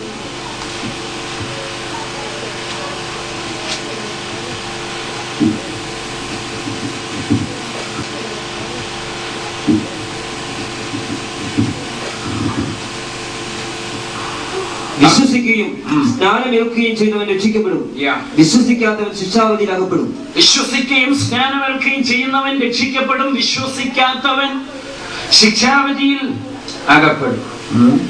അപ്പോസ്തല പ്രവൃത്തി 50 വർഷത്തെ ക്രൈസ്തവ സഭാചരിത്രമുണ്ട്. ഈ 50 വർഷവും നടന്നൊരു കാര്യം ഞാൻ പറയാം. സുവിശേഷം കേട്ടവർ, വിശ്വസിച്ചവർ, വാക്ക് കൈക്കൊണ്ടവർ എന്ത് ചെയ്തു? സ്നാനമേറ്റു. എന്തുകൊണ്ട്? ദൈവം വെച്ച വ്യവസ്ഥയത. ആർക്കാ സ്നാനം? ശിശുക്കൾക്കുമല്ല, മുതിർന്നവർക്കുമല്ല. സ്നാനം വിശ്വസിക്കുന്നവർക്ക്. കേരളക്കരയിൽ വലിയ ഭൂരിപക്ഷം വരുന്ന ക്രൈസ്തവർ ഈ കൽപ്പന ദൈവം വെച്ച വ്യവസ്ഥ പ്രകാരം അനുഷ്ഠിച്ചവരാണോ? തെറ്റിച്ചില്ലെങ്കിൽ അതിന് ഉത്തരവാദി ആരാ? നിങ്ങളാണോ? എന്തുകൊണ്ട് തെറ്റി? വലിയൊരു സമൂഹം, ക്രൈസ്തവരെന്ന് അഭിമാനിക്കുന്നവർ, യേശു ദൈവമെന്ന് അവകാശപ്പെടുന്നവർ, സത്യവേദ പുസ്തകം ഞങ്ങളുടെ ആധ്യാത്മിക ഗ്രന്ഥമെന്ന് അവകാശപ്പെടുന്നവർ, സ്വർഗത്തിൽ പോകാൻ മാത്രം ആഗ്രഹിക്കുന്നവർ, നരകത്തിൽ പോകാൻ ഇഷ്ടമില്ലാത്തവർ, എന്നിട്ടും ദൈവം വെച്ച ഈ അടിസ്ഥാന കൽപ്പന ലംഘിക്കത്തക്കവണ്ണം, ദൈവം വെച്ചതിന് വിപരീതമായി നടപ്പിൽ വരുത്തത്തക്കവണ്ണം, നടപ്പിൽ വന്ന അതിന്റെ ഗുണഭോക്താക്കളാകത്തക്കവണ്ണം നമ്മെ ഗതികേടിലെത്തിച്ച ദുഷ്ടവ്യാപാരമേത്? പൂങ്കാവനത്തിൽ ഈവനിങ് വാക്ക് ദൈവത്തോടുകൂടെ നടത്തിയ ആലപ്പാടെ രണ്ടുപേരുണ്ടായിരുന്ന അവിടെ ഇവൻ കേറിപ്പറ്റി അത്രയും കൊപ്പര ഒപ്പിച്ചെങ്കിൽ ഈ നമ്മുടെ ഇടയിൽ അവൻ എന്തെല്ലാം ചെയ്യും? തിരിച്ചറിയണം. ധ്യാനയോഗം നടക്കുന്നു, ബൈബിൾ പ്രഭാഷണം നടക്കുന്നു, അന്യഭാഷയുണ്ട്, പ്രവചനമുണ്ട്, വെളിപ്പാടുണ്ട്, വ്യാഖ്യാനമുണ്ട്. മദ്യപാനത്തിനെതിരെ സംസാരിക്കുന്നു, ദുർനടപ്പിനെതിരെ സംസാരിക്കുന്നു, കേട്ടോ, സദാചാര ബോധമുള്ളവരെ ജീവിക്കണമെന്ന് ആഹ്വാനം നൽകുന്നു. എന്നിട്ടും ഈ കൽപ്പന വ്യവസ്ഥ പ്രകാരം കൊണ്ടുവരുവാൻ ഒരാഹ്വാനമെങ്കിലും ഈ പറയുന്നിടത്തുനിന്ന് ഉയരുന്നുണ്ടോ? തിരിച്ചറിയണം സോഴ്സ് ഏതാണ്, കേട്ടോ. അവനുമായിട്ടുള്ള ഇടപാട് തീർക്കുന്ന കച്ചവടമായി തന്ന്, അതുകൊണ്ട് തന്നെ ബാക്കി എല്ലാം കൂട്ടിക്കുഴച്ച് നിന്റെ മുമ്പിൽ ഇട്ടു തന്നു, എന്നിട്ടും പറയത്തില്ല സ്നാനപ്പെടണമെന്ന്. സ്തോത്രം. തിരിച്ചറിയണം സ്നേഹിത, തിരിച്ചറിയണം കൂടപ്പറപ്പെ, തിരിച്ചറിയണം സഹോദരി, സഹോദര, തിരിച്ചറിയണം അപ്പച്ച, തിരിച്ചറിയണം. 2000 വർഷം മുമ്പ് ആധ്യാത്മിക നേതൃത്വം വഹിച്ചവരോട് യേശു കർണകഠോരമായി പറഞ്ഞു, ചങ്കെ കുത്തുന്നത് പോലെ പറഞ്ഞു, ഹേ സദൂക്യരെ, നിങ്ങൾ മഹാപുരോഹിതര, ജഗത്തിനും ദൈവത്തിനും മധ്യസ്ഥരായി പ്രവർത്തിക്കുന്നവരാ, എങ്കിലും നിങ്ങൾ തെറ്റുന്നു. എന്തുകൊണ്ട്? തിരുവെഴുത്തറിയാത്തതുകൊണ്ട്. ബൈബിൾ എന്തു പറയുന്നു? അത് അറിഞ്ഞുകൂടാത്തതുകൊണ്ട്, അതറിയാൻ വ്യഗ്രതയില്ലാത്തതുകൊണ്ട്, അതിനേക്കാൾ പ്രാധാന്യത മറ്റെന്തിനോ കൊടുക്കുന്നത് കൊണ്ട് വലിയൊരു കൂട്ടം ആളുകൾ ഇവിടെ തെറ്റിയിരിക്കുക. സ്നേഹിതരെ, വഞ്ചിക്കപ്പെടരുത്. സ്തോത്രം, സ്തോത്രം, സ്തോത്രം. SLCക്ക് റാങ്ക് കിട്ടാൻ യോഗ്യതയുള്ള ആളാണെങ്കിലും എക്സാമിനേഷൻ ഹാൾ ടിക്കറ്റ് വാങ്ങിച്ച് ടൈം ടേബിൾ അനുസരിച്ച് പോയിരുന്ന് എഴുതിയില്ലെങ്കിൽ ജയിക്കയില്ല, കേട്ടോ. എന്തെല്ലാം അർഹതയുണ്ട്, യോഗ്യതയുണ്ട്, വിജ്ഞാനമുണ്ട്, ഒക്കെ ശരിയാ, കേട്ടോ, എല്ലാം ശരിയാ. പക്ഷെ വ്യവസ്ഥ തെറ്റിച്ചാൽ ഒരു പൊടിക്കുഞ്ഞും നേടേണ്ടത് നേടുകയില്ല. സ്തോത്രം. എത്ര വിലയുള്ളിയാണെങ്കിലും നേടുകയില്ല, കേട്ടോ. സ്തോത്രം, സ്തോത്രം, സ്തോത്രം. തിരിച്ചറിയണം ബൈബിൾ എന്ന് പറയുന്നത് സ്നാനമാർക്ക്, വിശ്വസിക്കുന്നവർക്ക്. എന്ത് വിശ്വസിക്കുന്നവർക്ക്? യേശു ദൈവപുത്രനെന്ന്. യേശു നമ്മുടെ പാപത്തിന് പരിഹാരമായി ക്രൂശിൽ മരിച്ചത്. സ്തോത്രം. ഇത് വിശ്വസിക്കുന്നവർക്ക് പ്രായോഗികത്തിൽ വരുത്താൻ ദൈവം തന്നതാണ് സ്നാനം. ആ വിശ്വാസത്തിന്റെ ബഹിർസ്ഫുരണമാണ് സ്നാനം. ആന്തരിക വിശ്വാസത്തിന്റെ ബാഹ്യ പ്രകടനമാണ് സ്നാനം. ഇന്ന് നമ്മുടെ പ്രധാനമന്ത്രി മിസ്റ്റർ മൻമോഹൻ സിംഗ്, എന്തുകൊണ്ടാ? ഭൂരിപക്ഷം MP-മാർ അദ്ദേഹത്തെ പിന്തുണയ്ക്കുന്നതുകൊണ്ട്, കോൺഗ്രസിന്റെ നേതാവായതുകൊണ്ട്. അദ്ദേഹം ഇന്ന് നമ്മുടെ രാജ്യത്തിന്റെ പ്രധാനമന്ത്രിയാണ്. അദ്ദേഹം ഇങ്ങനെ പറയുന്നു എന്ന് കരുതുക, ഞാൻ ഇങ്ങനെ സോണിയാഗാന്ധി എന്നെ നോമിനേറ്റ് ചെയ്തിരിക്കുന്നു, കോൺഗ്രസ്സുകാരെന്നെ അനുകൂലിക്കുന്നു, ഇവിടുത്തെ ഞങ്ങളുടെ ആ യൂണിയൻ എല്ലത്തൊട്ടക്കിൽ ആ മുന്നണി എന്നെ പ്രധാനമന്ത്രിയായി അംഗീകരിക്കുന്ന സ്ഥിതിക്ക് ഞാൻ സത്യപ്രതിജ്ഞ ചെയ്യുന്നില്ല, അല്ലാതെ അങ്ങ് പ്രധാനമന്ത്രിയാകും. ആകുമോ? ആകുമെന്ന് തോന്നുന്നില്ല. ഇരിപ്പുണ്ട്. ആകുമോ? ഏത് സോണിയാഗാന്ധി പിന്തുണച്ചാലും, ഏത് കോൺഗ്രസ് പിന്തുണച്ചാലും, കേട്ടോ, 500-ൽ പല MP-മാര് ഈ കക്ഷിയെ പിന്തുണച്ചെന്ന് വന്നാലും, കേട്ടോ, ഇവിടെ പ്രധാനമന്ത്രിയാകടെ എന്ത് ചെയ്തേ വെച്ചു? സത്യപ്രതിജ്ഞ ചെയ്തേ പ്രധാനമന്ത്രിയാണ്. ഭരണഘടന അനുശാസിക്കുന്ന നിലവാരം അനുസരിച്ച്, കേട്ടോ, കൂറും പ്രതിബദ്ധതയും ഉറപ്പാക്കിക്കൊണ്ട് വാഗൊണ്ട് ഏറ്റുപറഞ്ഞ് പ്രതിജ്ഞ ചെയ്യുമ്പോൾ മാത്രമേ അദ്ദേഹം ആരാകത്തുള്ളൂ? പ്രധാനമന്ത്രിയാകത്തുള്ളൂ. പ്രകാരം ഇത് സത്യമാണെങ്കിൽ എന്നെ കേൾക്കുന്ന സ്നേഹിതൻ, ദൈവം വെച്ചതാണ് വിശ്വസിക്കുകയും സ്നാനമേൽക്കുകയും ചെയ്യുന്നവന്റെ ചിഹ്നം. അങ്ങനെ ദൈവം വെച്ചിരിക്കെ, അത് കൂടാതെ ഏത് യോഗ്യകുട്ടിയായാലും ചിഹ്നമ്മയാണെന്നാലും എത്ര കൊല്ലമായി ഈ ക്രൈസ്തവനെന്ന് അവകാശപ്പെട്ട അങ്ങ് സിറിയേന്ന് വന്നതാണെന്ന് പറഞ്ഞാൽ സ്വർഗ കണിയാണ്. സ്തോത്രം. വെച്ചതാണോ? അനുസരിച്ച് പറ്റു സ്നേഹിതരെ. ഇന്ത്യയുടെ ഭരണഘടന അത് പാലിക്കുവാൻ, ഇവിടുത്തെ നിയമവ്യവസ്ഥിതി പാലിക്കുവാൻ ഇവിടുത്തെ അധികാരസ്ഥർ ബാധ്യസ്ഥരാണെങ്കിൽ എങ്ങനെ ആധ്യാത്മിക ലോകം വചനം വെച്ച വ്യവസ്ഥ തെറ്റിച്ച് ഇവിടെ എന്തെങ്കിലും നേടും? ഈ മറുവശം കൂടെ പറഞ്ഞേ പറ്റൂ. ഇവിടെ മൻമോഹൻ സിംഗ് സത്യപ്രതിജ്ഞ ചെയ്ത് പ്രധാനമന്ത്രിയെ, ഞാൻ പറയുക, ഞാൻ സത്യപ്രതിജ്ഞ ചെയ്യാം. ഇംഗ്ലീഷിൽ വേണേ ഇംഗ്ലീഷിൽ ചെയ്യാം, മലയാളത്തിൽ വേണേ മലയാളത്തിൽ, ഹിന്ദി വേണേലും ഞാൻ ചെയ്യാം സത്യപ്രതിജ്ഞ. ഞാനാകുമോ? അത് മമ്മൂട്ടി ചെയ്യുന്ന പോലെ കേട്ടോ. മമ്മൂട്ടി SI ആകും, ജഡ്ജിയാകും, പ്രധാനമന്ത്രിയാകും, മുഖ്യമന്ത്രിയാകും കേട്ടോ. മാനസാന്തരപ്പെടാതെ, ദൈവഭയം ഇല്ലാതെ കേട്ടോ, നീ എന്നാ കാട്ടിക്കൂട്ടിയെന്ന് പറഞ്ഞാലും ഒട്ടാകത്തുമില്ല കേട്ടോ. അടിസ്ഥാനപരമായി യേശു നിനക്ക് ആരാണെന്നുള്ളത് ജീവിതം കൊണ്ട് തെളിയിക്കാൻ ദൈവം തന്ന ഉപാധിയാ സ്നാനം. അല്ലാതെ ഭാഷണം പോലെ കല്യാണപ്രായമായി ബന്ധുക്കാർ ആലോചിച്ചുകൊണ്ട് വരിക, അവരിനി എങ്ങനെ ഇടയ്ക്ക് കയറി ചോദിച്ചാലോ സ്നാനപ്പെട്ടതാണോ എന്ന്, അതുകൊണ്ട് അങ്ങ് പെടാമെന്ന് വിചാരിച്ച ചക്ക വെള്ളത്തിൽ പോയി എടുത്തോണ്ട് വന്ന പോലെ ഉള്ളു കേട്ടോ. ആറ്റിപ്പോയ മണല് നീ വലിച്ചോണ്ട് വരുന്ന പോലെ ഉള്ളു കേട്ടോ. സ്നാനമാർക്ക് വിശ്വസിക്കുന്നവർക്ക്. സ്നാനം എന്തിന്? ക്രിസ്തുവിനോട് ചേരുവാൻ. സ്നാനം എന്ത്? നിന്റെ ആന്തരിക വിശ്വാസത്തിന്റെ ബാഹ്യ പ്രദർശനം. ദൈവം വെച്ച വ്യവസ്ഥ, കൽപ്പന, അത് പാലിക്കുവാൻ എന്തിന് സുഹൃത്തെ മടിക്കുന്നത്? പേര് ക്രിസ്തീയ പേര്, പോകുന്ന ആരാധനാലയം ക്രൈസ്തവ ദേവാലയം, വായിക്കുന്ന ആധ്യാത്മിക ഗ്രന്ഥം സത്യവേദ പുസ്തകം, എന്നിട്ടും വേദപുസ്തകത്തിന്റെ അടിസ്ഥാന പ്രമാണം പാലിക്കാൻ കഴിയാത്ത വിധം, പാലിക്കേണ്ട ആവശ്യമില്ലാത്ത വിധം, പാലിച്ചാൽ അവിടെ നിന്ന് പുറത്താക്കപ്പെടുന്ന വിധം ഈ സഭയെ ഈ ഇരുട്ടിൽ കൊണ്ടിട്ടത് ആര്? മനസാക്ഷിയുള്ളവർ ഉത്തരം കണ്ടുപിടിക്കും കേട്ടോ. സ്തോത്രം. എന്തുകൊണ്ട് തെറ്റി? തിരുവെഴുത്തറിയാത്തതുകൊണ്ട്. തിരുവെഴുത്തറിയാത്തത് കൊണ്ട് തെറ്റിപ്പോകുന്നു. എന്തുകൊണ്ട് വിശ്വസിക്കണം? എന്തുകൊണ്ട് ശൈശവത്തിൽ സ്നാനപ്പെട്ടാൽ സ്നാനമാകത്തില്ല? ന്യായമായ ചോദ്യമാണ്. നമ്മുടെ കുഞ്ഞുങ്ങളെങ്കിലും സ്വർഗത്തിൽ പോകത്തക്കൊണ്ട് കുഞ്ഞായിരിക്കുമ്പോ അങ്ങ് വെളുത്തിയാൽ എന്നാ കുഴപ്പം? കുഞ്ഞായിരിക്കുമ്പോ ഇനി മരിച്ചു പോയാൽ ആ കുഞ്ഞ് സ്നാനപ്പെട്ടത് കൊണ്ട് അല്ലെങ്കിൽ പെടുത്തിയത് കൊണ്ട് അങ്ങ് ചെല്ലുമല്ലോ. ഇതെല്ലാം ദൈവത്തിന് മോശത്വം ആരോപിക്കുക കേട്ടോ. നിന്റെ കുഞ്ഞായോണ്ടല്ലോ പോകുന്നത്. ഗോപാലന്റെ കുഞ്ഞ് അതേ പ്രായത്തിൽ മരിക്കുന്നു, അതേ രോഗത്താൽ മരിക്കുന്നു. അതിന്റെ കാര്യം ആരേറ്റു? ബഷീറിന്റെ കുഞ്ഞ് അതേ പ്രായത്തിൽ മരിക്കുന്നു, വെള്ളം തല വീണിട്ടില്ല. ആ കുഞ്ഞിനെ നരകത്തിലും, നീ തോമാച്ചൻ നിന്റെ കുഞ്ഞിനെ മാമോദീസ വെള്ളം തല വീണെന്ന കാരണത്താൽ സ്വർഗത്തിലും കൊണ്ടുപോകുന്ന ദൈവം നീതിമാനോ? ദൈവത്തിന് മോശത്വം ആരോപിക്കരുത് കേട്ടോ. ശൈശവദശയിൽ കേട്ടോ, കുഞ്ഞുങ്ങളോടുള്ള ബന്ധത്തിൽ വിശ്വസിക്കുവാൻ പ്രാണിയില്ല, മനം തിരിയേണ്ട ആവശ്യമില്ല, താൻ പാപിയാണെന്നൊരു ബോധം അതിനില്ല. ജന്മപാപം അവർക്ക് ഉത്തരവാദിത്വമില്ലാതെ അവരുടെ മേൽ അടിച്ചേൽപ്പിക്കപ്പെട്ടത്. അതുകൊണ്ട് എന്റെ യേശു എന്ത് ചെയ്തു? അവരറിയാതെ അതിന് പരിഹാര ക്രൂശിൽ വരുത്തി. ഈ കുഞ്ഞുങ്ങളെ സ്വർഗത്തിൽ വിടാൻ ഭൂമിയിൽ ആരും ഒന്നും ചെയ്യണ്ട. മന്ദബുദ്ധികളെ സ്വർഗത്തിൽ വിടാൻ ഭൂമിയിൽ ആരും ഒന്നും ചെയ്യണ്ട. ആ ജീവനാന്തം മാനസിക രോഗികളായവരെ സ്വർഗത്തിൽ വിടാൻ ആരും ഒന്നും ചെയ്യണ്ട. ദൈവം അവർക്ക് ഉത്തരവാദിയാ. പിന്നെ ആരാ വിശ്വസിക്കേണ്ടത്? തെറ്റ് ശരിയും തിരിച്ചറിഞ്ഞ ശേഷം മനഃപൂർവ്വം തെറ്റ് ചെയ്ത നീ ഉള്ളുകൊണ്ട് അംഗീകരിക്കണം, എന്റെ ഈ പാപത്തിന് യേശു ക്രൂശിൽ പരിഹാരം വരുത്തി. അങ്ങനെ വിശ്വസിക്കുന്നവർ വിശ്വസിക്കുന്നുവെന്ന് ജീവിതം കൊണ്ട് തെളിയിക്കുവാൻ ദൈവം വെച്ച കർമ്മമാണ് സ്നാനം. അതുകൊണ്ട് തന്നെ സ്നാനം ശിശുക്കൾക്കുമല്ല, സ്നാനം മുതിർന്നവർക്കുമല്ല, സ്നാനം വിശ്വസിക്കുക.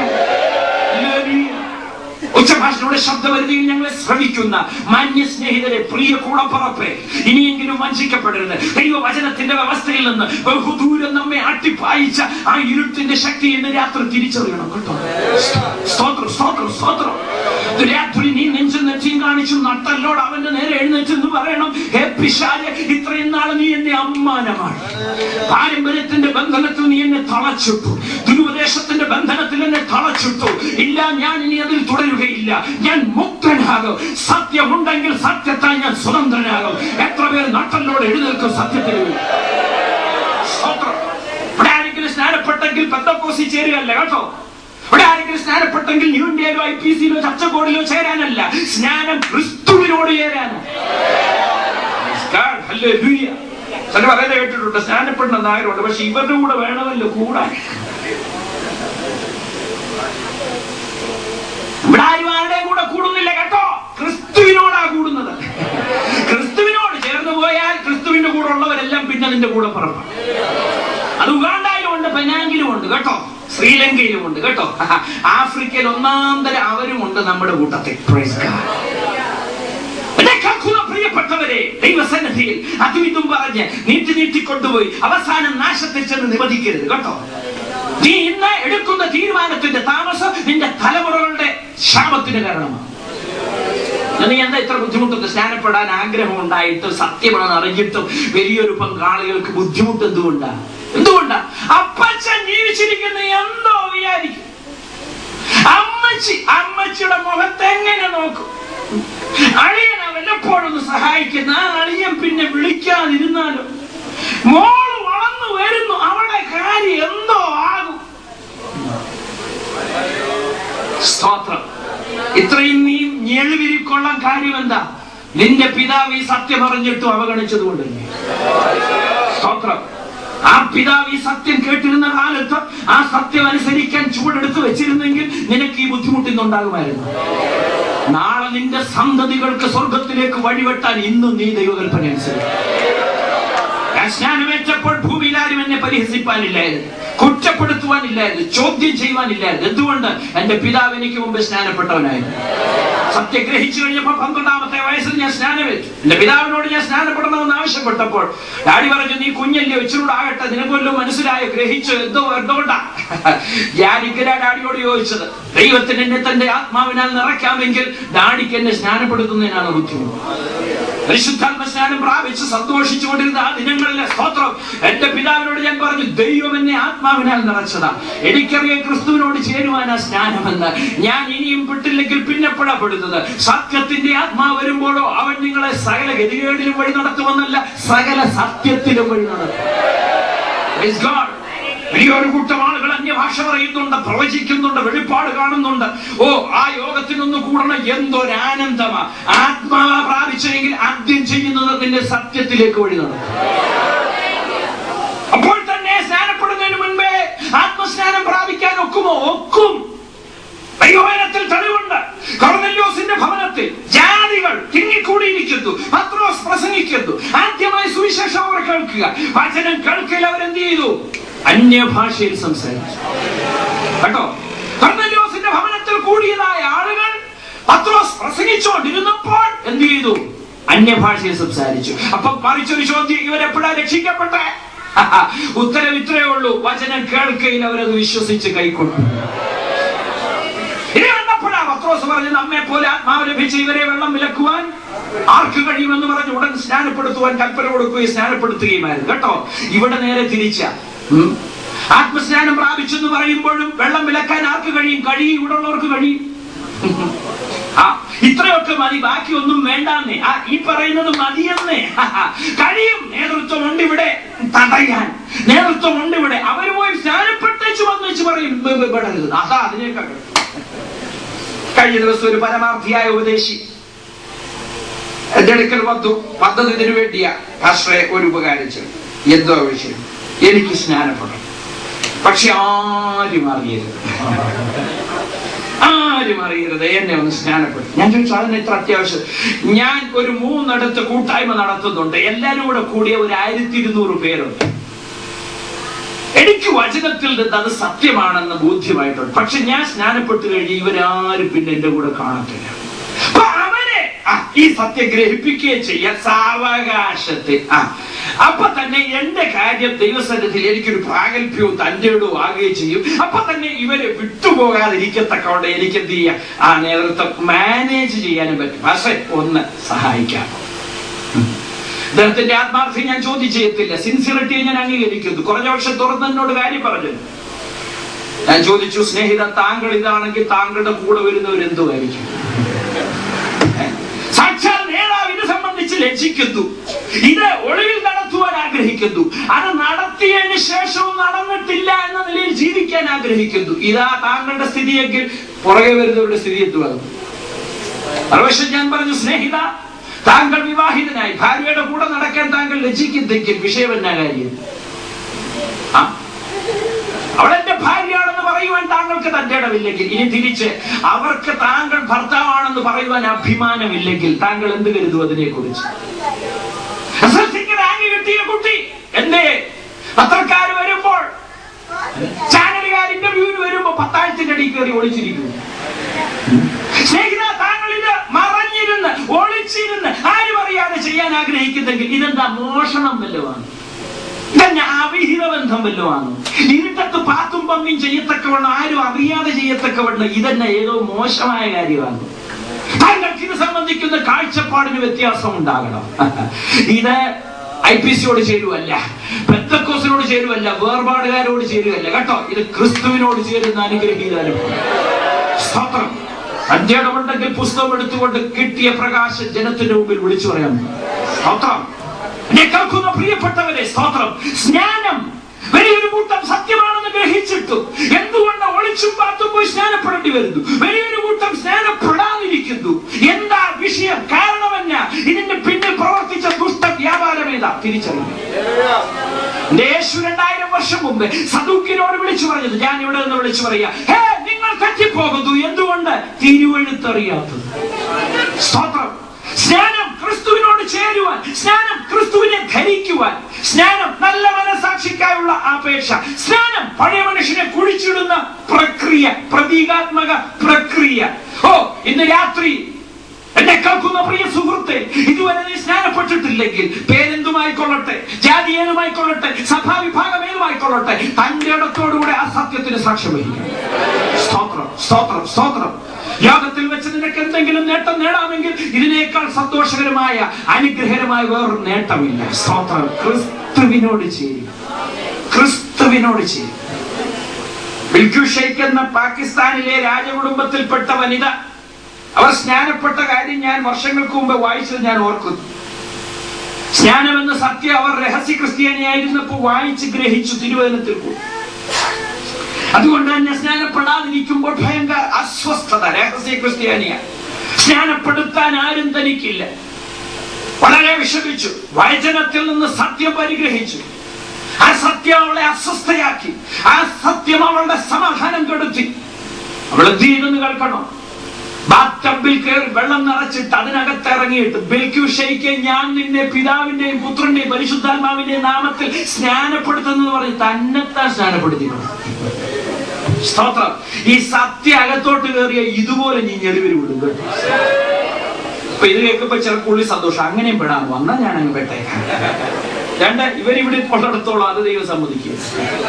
ബിൽക്യു ഷെയ്ഖ് പോലും പിന്നെ ഇംഗ്ലണ്ടിൽ പോയി ഒരു പുരോഹിതന്റെ കൈക്കീഴിൽ സ്നാനമേറ്റതായിട്ട് അവർ സാക്ഷ്യപ്പെടുത്തിയിട്ടുണ്ട്. ഞാൻ പറഞ്ഞതിന്റെ രഹസ്യം അല്ലെങ്കിൽ പറഞ്ഞതിന്റെ തത്വം ഇത്രയേ ഉള്ളൂ. സത്യം ഉള്ളിൽ കയറി കഴിഞ്ഞാൽ ഉണ്ടല്ലോ എന്തു വില കൊടുത്തു. സാധാരണത്തിന് തുല്യമാണല്ലോ. ക്രിസ്തുവിനോട് ചേരുവാൻ സ്നാനമേറ്റവരായ നാം എല്ലാവരും ക്രിസ്തുവിനെ ധരിച്ചിരിക്കുന്നു. വസ്ത്രം ധരിക്കുക എന്നുള്ളത് നമുക്ക് ദാഹത്തെക്കാൾ, പരവേശത്തെക്കാൾ, വിശപ്പിനേക്കാൾ ഗൗരവമായ ആവശ്യമാണ്, അല്ലേ? എത്ര ഭയങ്കര ദാഹമുള്ളയാളും ആ ദാഹം ശമിപ്പിക്കുവാൻ വിവസ്ത്രനായി തയ്യാറാകത്തില്ല. നഗ്നനാണെങ്കിൽ എന്ത് ചെയ്തിരിക്കും? വെള്ളം കുടിക്കുന്നതിന് മുൻപ് തുണി ഉടുക്കും. പിന്നെയുള്ളൂ വെള്ളം കുടിക്കുന്നത്. കാര്യം എന്നാ? 2ാം സ്ഥാനം ഏതിന്? വെള്ളം കുടിക്കുന്നതിന്. 1ാം സ്ഥാനം എന്തിന്? നഗ്നത മറയ്ക്കുന്നതിന്. മനസ്സിലായോ? എന്തുകൊണ്ട്? സുബോധമുള്ളത് കൊണ്ട്. എന്തുകൊണ്ട്? പരിജ്ഞാനമുള്ളത് കൊണ്ട്. എന്തുകൊണ്ട്? ശിശു അല്ലാത്തത് കൊണ്ട്. ഇതുപോലെ കർത്താവ് വെച്ച ഈ കൽപ്പന അത് ക്രിസ്തുവിനോട് ചേരുവാനാണെന്നുള്ള ബോധ്യത്തിന്റെ ഉള്ളിൽ വന്നു കഴിഞ്ഞാൽ സ്നാനപ്പെടാത്തിടത്തോളം നിനക്കൊന്നുകൊണ്ട് സന്തോഷിക്കാൻ ഒക്കുകയില്ല കേട്ടോ. ലോകം നിറച്ച് സ്വർണം നിനക്ക് തന്നാലും, വെള്ളി നിനക്ക് തന്നാലും, ഏത് സ്ഥാനം നിനക്ക് തന്നാലും, എന്ത് മഹിമ നിന്നെ മനുഷ്യർ തന്നാദരിച്ചാലും നിന്റെ ഉള്ളു സന്തോഷിക്കയില്ല, സമാധാനിക്കയില്ല. എന്തുവരെ? കർത്താവിന്റെ കൽപ്പന അനുസരിക്കാത്തടത്തോളം. ഈ അനുഭവം മനസ്സിലായവർ ദൈവത്തെ എന്നെ കേൾക്കുന്ന സ്നേഹിതരെ, ഈ ലോകത്തിൽ വെച്ച് ദൈവവുമായുള്ള ബന്ധത്തിൽ നമുക്ക് അനുസരിക്കാൻ ദൈവം തന്ന കർമ്മമായ ഈ അനുഭവം, സ്തോത്രം, നിസ്സാരമായി കാണരുത്. അത് സത്യമെങ്കിൽ അത് നമ്മൾ അനുസരിച്ചേ പറ്റൂ. ആരാണ് ഇതിന് മാതൃക? യോങ്കിച്ചോ അല്ല കേട്ടോ. ആരാണ് ഇതിന് മാതൃക? ബില്ലി ഗ്രഹാം അല്ല കേട്ടോ. ആരാണ് ഇതിന് മാതൃക? ഡോക്ടർ KP യോഹന്നാൻ അല്ല കേട്ടോ. ആരാണ് ഇതിന് മാതൃക? ലോകത്തിലെ ഏതെങ്കിലും മനുഷ്യരല്ല കേട്ടോ. ഇതിന് മാതൃക ശ്രീ യേശു ക്രിസ്തു. സ്തോത്രം, സ്തോത്രം, സ്തോത്രം. ബൈബിൾ എന്ന് പറയുന്നു, വിശ്വസിക്കുകയും സ്നാനമേൽക്കുകയും ചെയ്യുന്നവൻ രക്ഷിക്കപ്പെടും, വിശ്വസിക്കാത്തവൻ ശിക്ഷാവിധിയിലാക്കപ്പെടും. പത്രോസിന്റെ പ്രസംഗം കേട്ട് കഴിഞ്ഞ ആളുകൾ ചോദിച്ചു, ഞങ്ങൾ എന്തു വേണം സഹോദരന്മാരെ? പത്രോസ് ഉടൻ രത്ന ചുരുക്കമായി അതുവരെ പറഞ്ഞവരെ അങ്ങോട്ട് പറഞ്ഞു കൊടുത്തു. നിങ്ങൾ മാനസാന്തരപ്പെട്ട് ഓരോരുത്തരും തങ്ങളുടെ പാപങ്ങളുടെ മോചനത്തിനായി യേശുക്രിസ്തുവിന്റെ നാമത്തിൽ. അവന്റെ വാക്ക് കൈക്കൊണ്ടവർ എന്തോ ചെയ്തെന്ന് അവിടെ എഴുതിയേക്കുന്നത്? 10 സെന്റ് ശവക്കോട്ട എഴുതിച്ചു. ആണോ? അവരൊരു ടീം ഉണ്ടാക്കി. ആണോ? അവന്റെ വാക്ക് കൈക്കൊണ്ടവർ ഒരു പ്രയർ ഗ്രൂപ്പ് തുടങ്ങി. ആണോ? ആണെന്ന് തോന്നുന്നില്ല.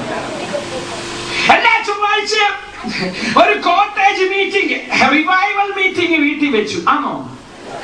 ഒന്നും പകരമാകത്തില്ല.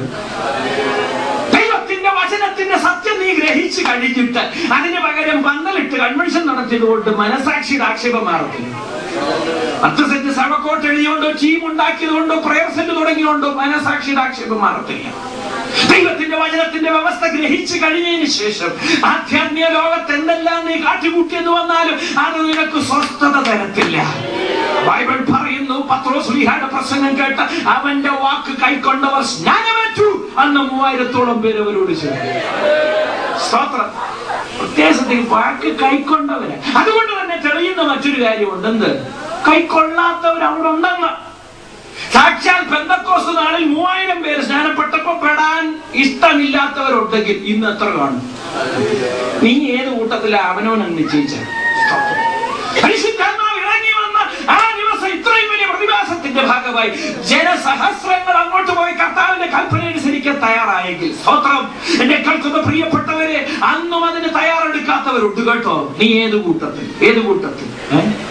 ചിലരെങ്കിലും ചിന്തിക്കാറുണ്ട്, അങ്ങനെയാണെങ്കിൽ ഈ ആധ്യാത്മിക നേതൃത്വം ഇത്രയും വിദ്യാഭ്യാസവും വിവരവും ഉള്ളവർ, വചനത്തിൽ വിവരമുള്ളവർ, അവരനുസരിക്കാതിരിക്കുന്നെങ്കിൽ അതിൽ എന്തെങ്കിലും കാരണമില്ലേ? ഉണ്ട്, കാരണമുണ്ട്. ഇന്നത്തെ കാരണം മാത്രമല്ല, അന്നത്തെ കാരണമുണ്ട്. തിരുവചനം എന്ത് പറയുന്നു? പരീക്ഷന്മാരും ശാസ്ത്രിമാരും എന്ത് ചെയ്തു? അവനാൽ സ്നാനമേൽക്കാൻ ദൈവത്തിന്റെ ആലോചന തങ്ങൾക്ക്. ആരാ ശാസ്ത്രിമാര്? ജനത്തെ വചനം പഠിപ്പിക്കുന്നവർ, വചനത്തിൽ ഗവേഷണ ബിരുദമുള്ളവർ, ബിരുദാനന്തര ബിരുദമുള്ളവർ, പഠിപ്പിക്കുന്ന റബ്ബിമാർ. അവരാ യേശുവിന്റെ കാലത്ത്, യേശു സ്നാനപ്പെടുത്തുന്ന കാലത്ത് സ്നാനപ്പെടാതെ ദൈവത്തിന്റെ ആലോചന പ്രധാനമാക്കിയത്. അന്നാണ് സംഭവിച്ചെങ്കിൽ ഇന്ന് എത്രയധികം. ആധ്യാത്മിക നേതൃത്വം അല്ല നിനക്ക് മാതൃക, എന്റെ യേശു ഇതിന് മാതൃക. എന്നെ കേൾക്കുന്ന സുഹൃത്തെ, എന്തുകൊണ്ട് തെറ്റി? നരകത്തിൽ പോകാൻ ആവേശമുണ്ടായിട്ടാണോ? സ്വർഗത്തിൽ പോകാൻ ഇഷ്ടമില്ലാഞ്ഞിട്ടാണോ? ദൈവത്തോട് വിരോധമുണ്ടായിട്ടാണോ? ബൈബിൾ പറയുന്ന അനുസരിക്കാതെ ഇരുന്ന് മിടുക്കനാകണമെന്നൊരു ചിന്ത കയറിയിട്ടാണോ? ആണോ? വേറെ 100 ചോദ്യം എന്റെ നേരെ ഉണ്ട്, എനിക്കതറിയാം. ഒരാളടുത്ത് ചോദിക്കുക, ആഹാ, ഈ സ്നാനപ്പെട്ടവരെല്ലാം അങ്ങ് കേമന്മാരാണ്, എനിക്കറിയാം ആരാന്ന്. ആഹാ, പാസ് ഈ നാട്ടുകാരനല്ല, പ്രസംഗിച്ചേച്ച് പോയാ മതി, എനിക്കറിയാം പുള്ളികൾ ആരാ.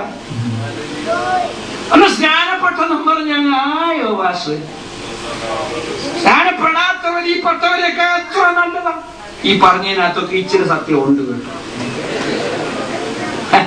നാം മറുവശം പറയട്ടെ സ്നേഹിത, മെഴ്സിഡീസ് ബെൻസ് 1-ാം തരം കാറാ. ഒരൊറ്റ കാറ് കമ്പനി എന്തിനിറക്കുന്നില്ല? ആക്സിഡന്റിൽ പെടാൻ വേണ്ടി ഇവിടെ പ്രൊഡ്യൂസ് ചെയ്യുന്നില്ല എന്നും പറഞ്ഞ് മെഴ്സിഡീസ് ബെൻസ് ആക്സിഡന്റിൽ പെടാതിരിക്കുന്നില്ല കേട്ടോ. ഭൂമിയിൽ ഒരൊറ്റ കമ്പനിക്കാരും അവരുടെ വാഹനം ഇടിച്ച് തകരാൻ വേണ്ടി പ്രൊഡക്ഷൻ ലൈനിൽ കൂടെ ഇറക്കുന്നില്ല. വാഹനം മനുഷ്യർക്ക് സുരക്ഷിതമായി യാത്ര ചെയ്യത്തക്കോണം ഡിസൈൻ ചെയ്ത് കമ്പനി എന്ത് ചെയ്യുക? നിലത്തിറക്കുക. പക്ഷെ എന്ത് സംഭവിക്കാറുണ്ട്? ആക്സിഡന്റ്സ് സംഭവിക്കാറുണ്ട്.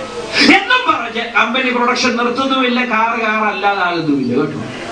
ഇവിടെ ആരെങ്കിലും വഴിവിളിച്ചായേ, ഇവിടെ ആരെങ്കിലും തെറ്റിലകപ്പെട്ടാൽ നീ അതല്ല മാതൃകയാക്കേണ്ടത്. സ്തോത്രം. ദൈവം വെച്ച വ്യവസ്ഥ അനുസരിച്ച് ധന്യമായ ജീവിതമാണ് തിരിച്ചത്. അതുകൊണ്ട്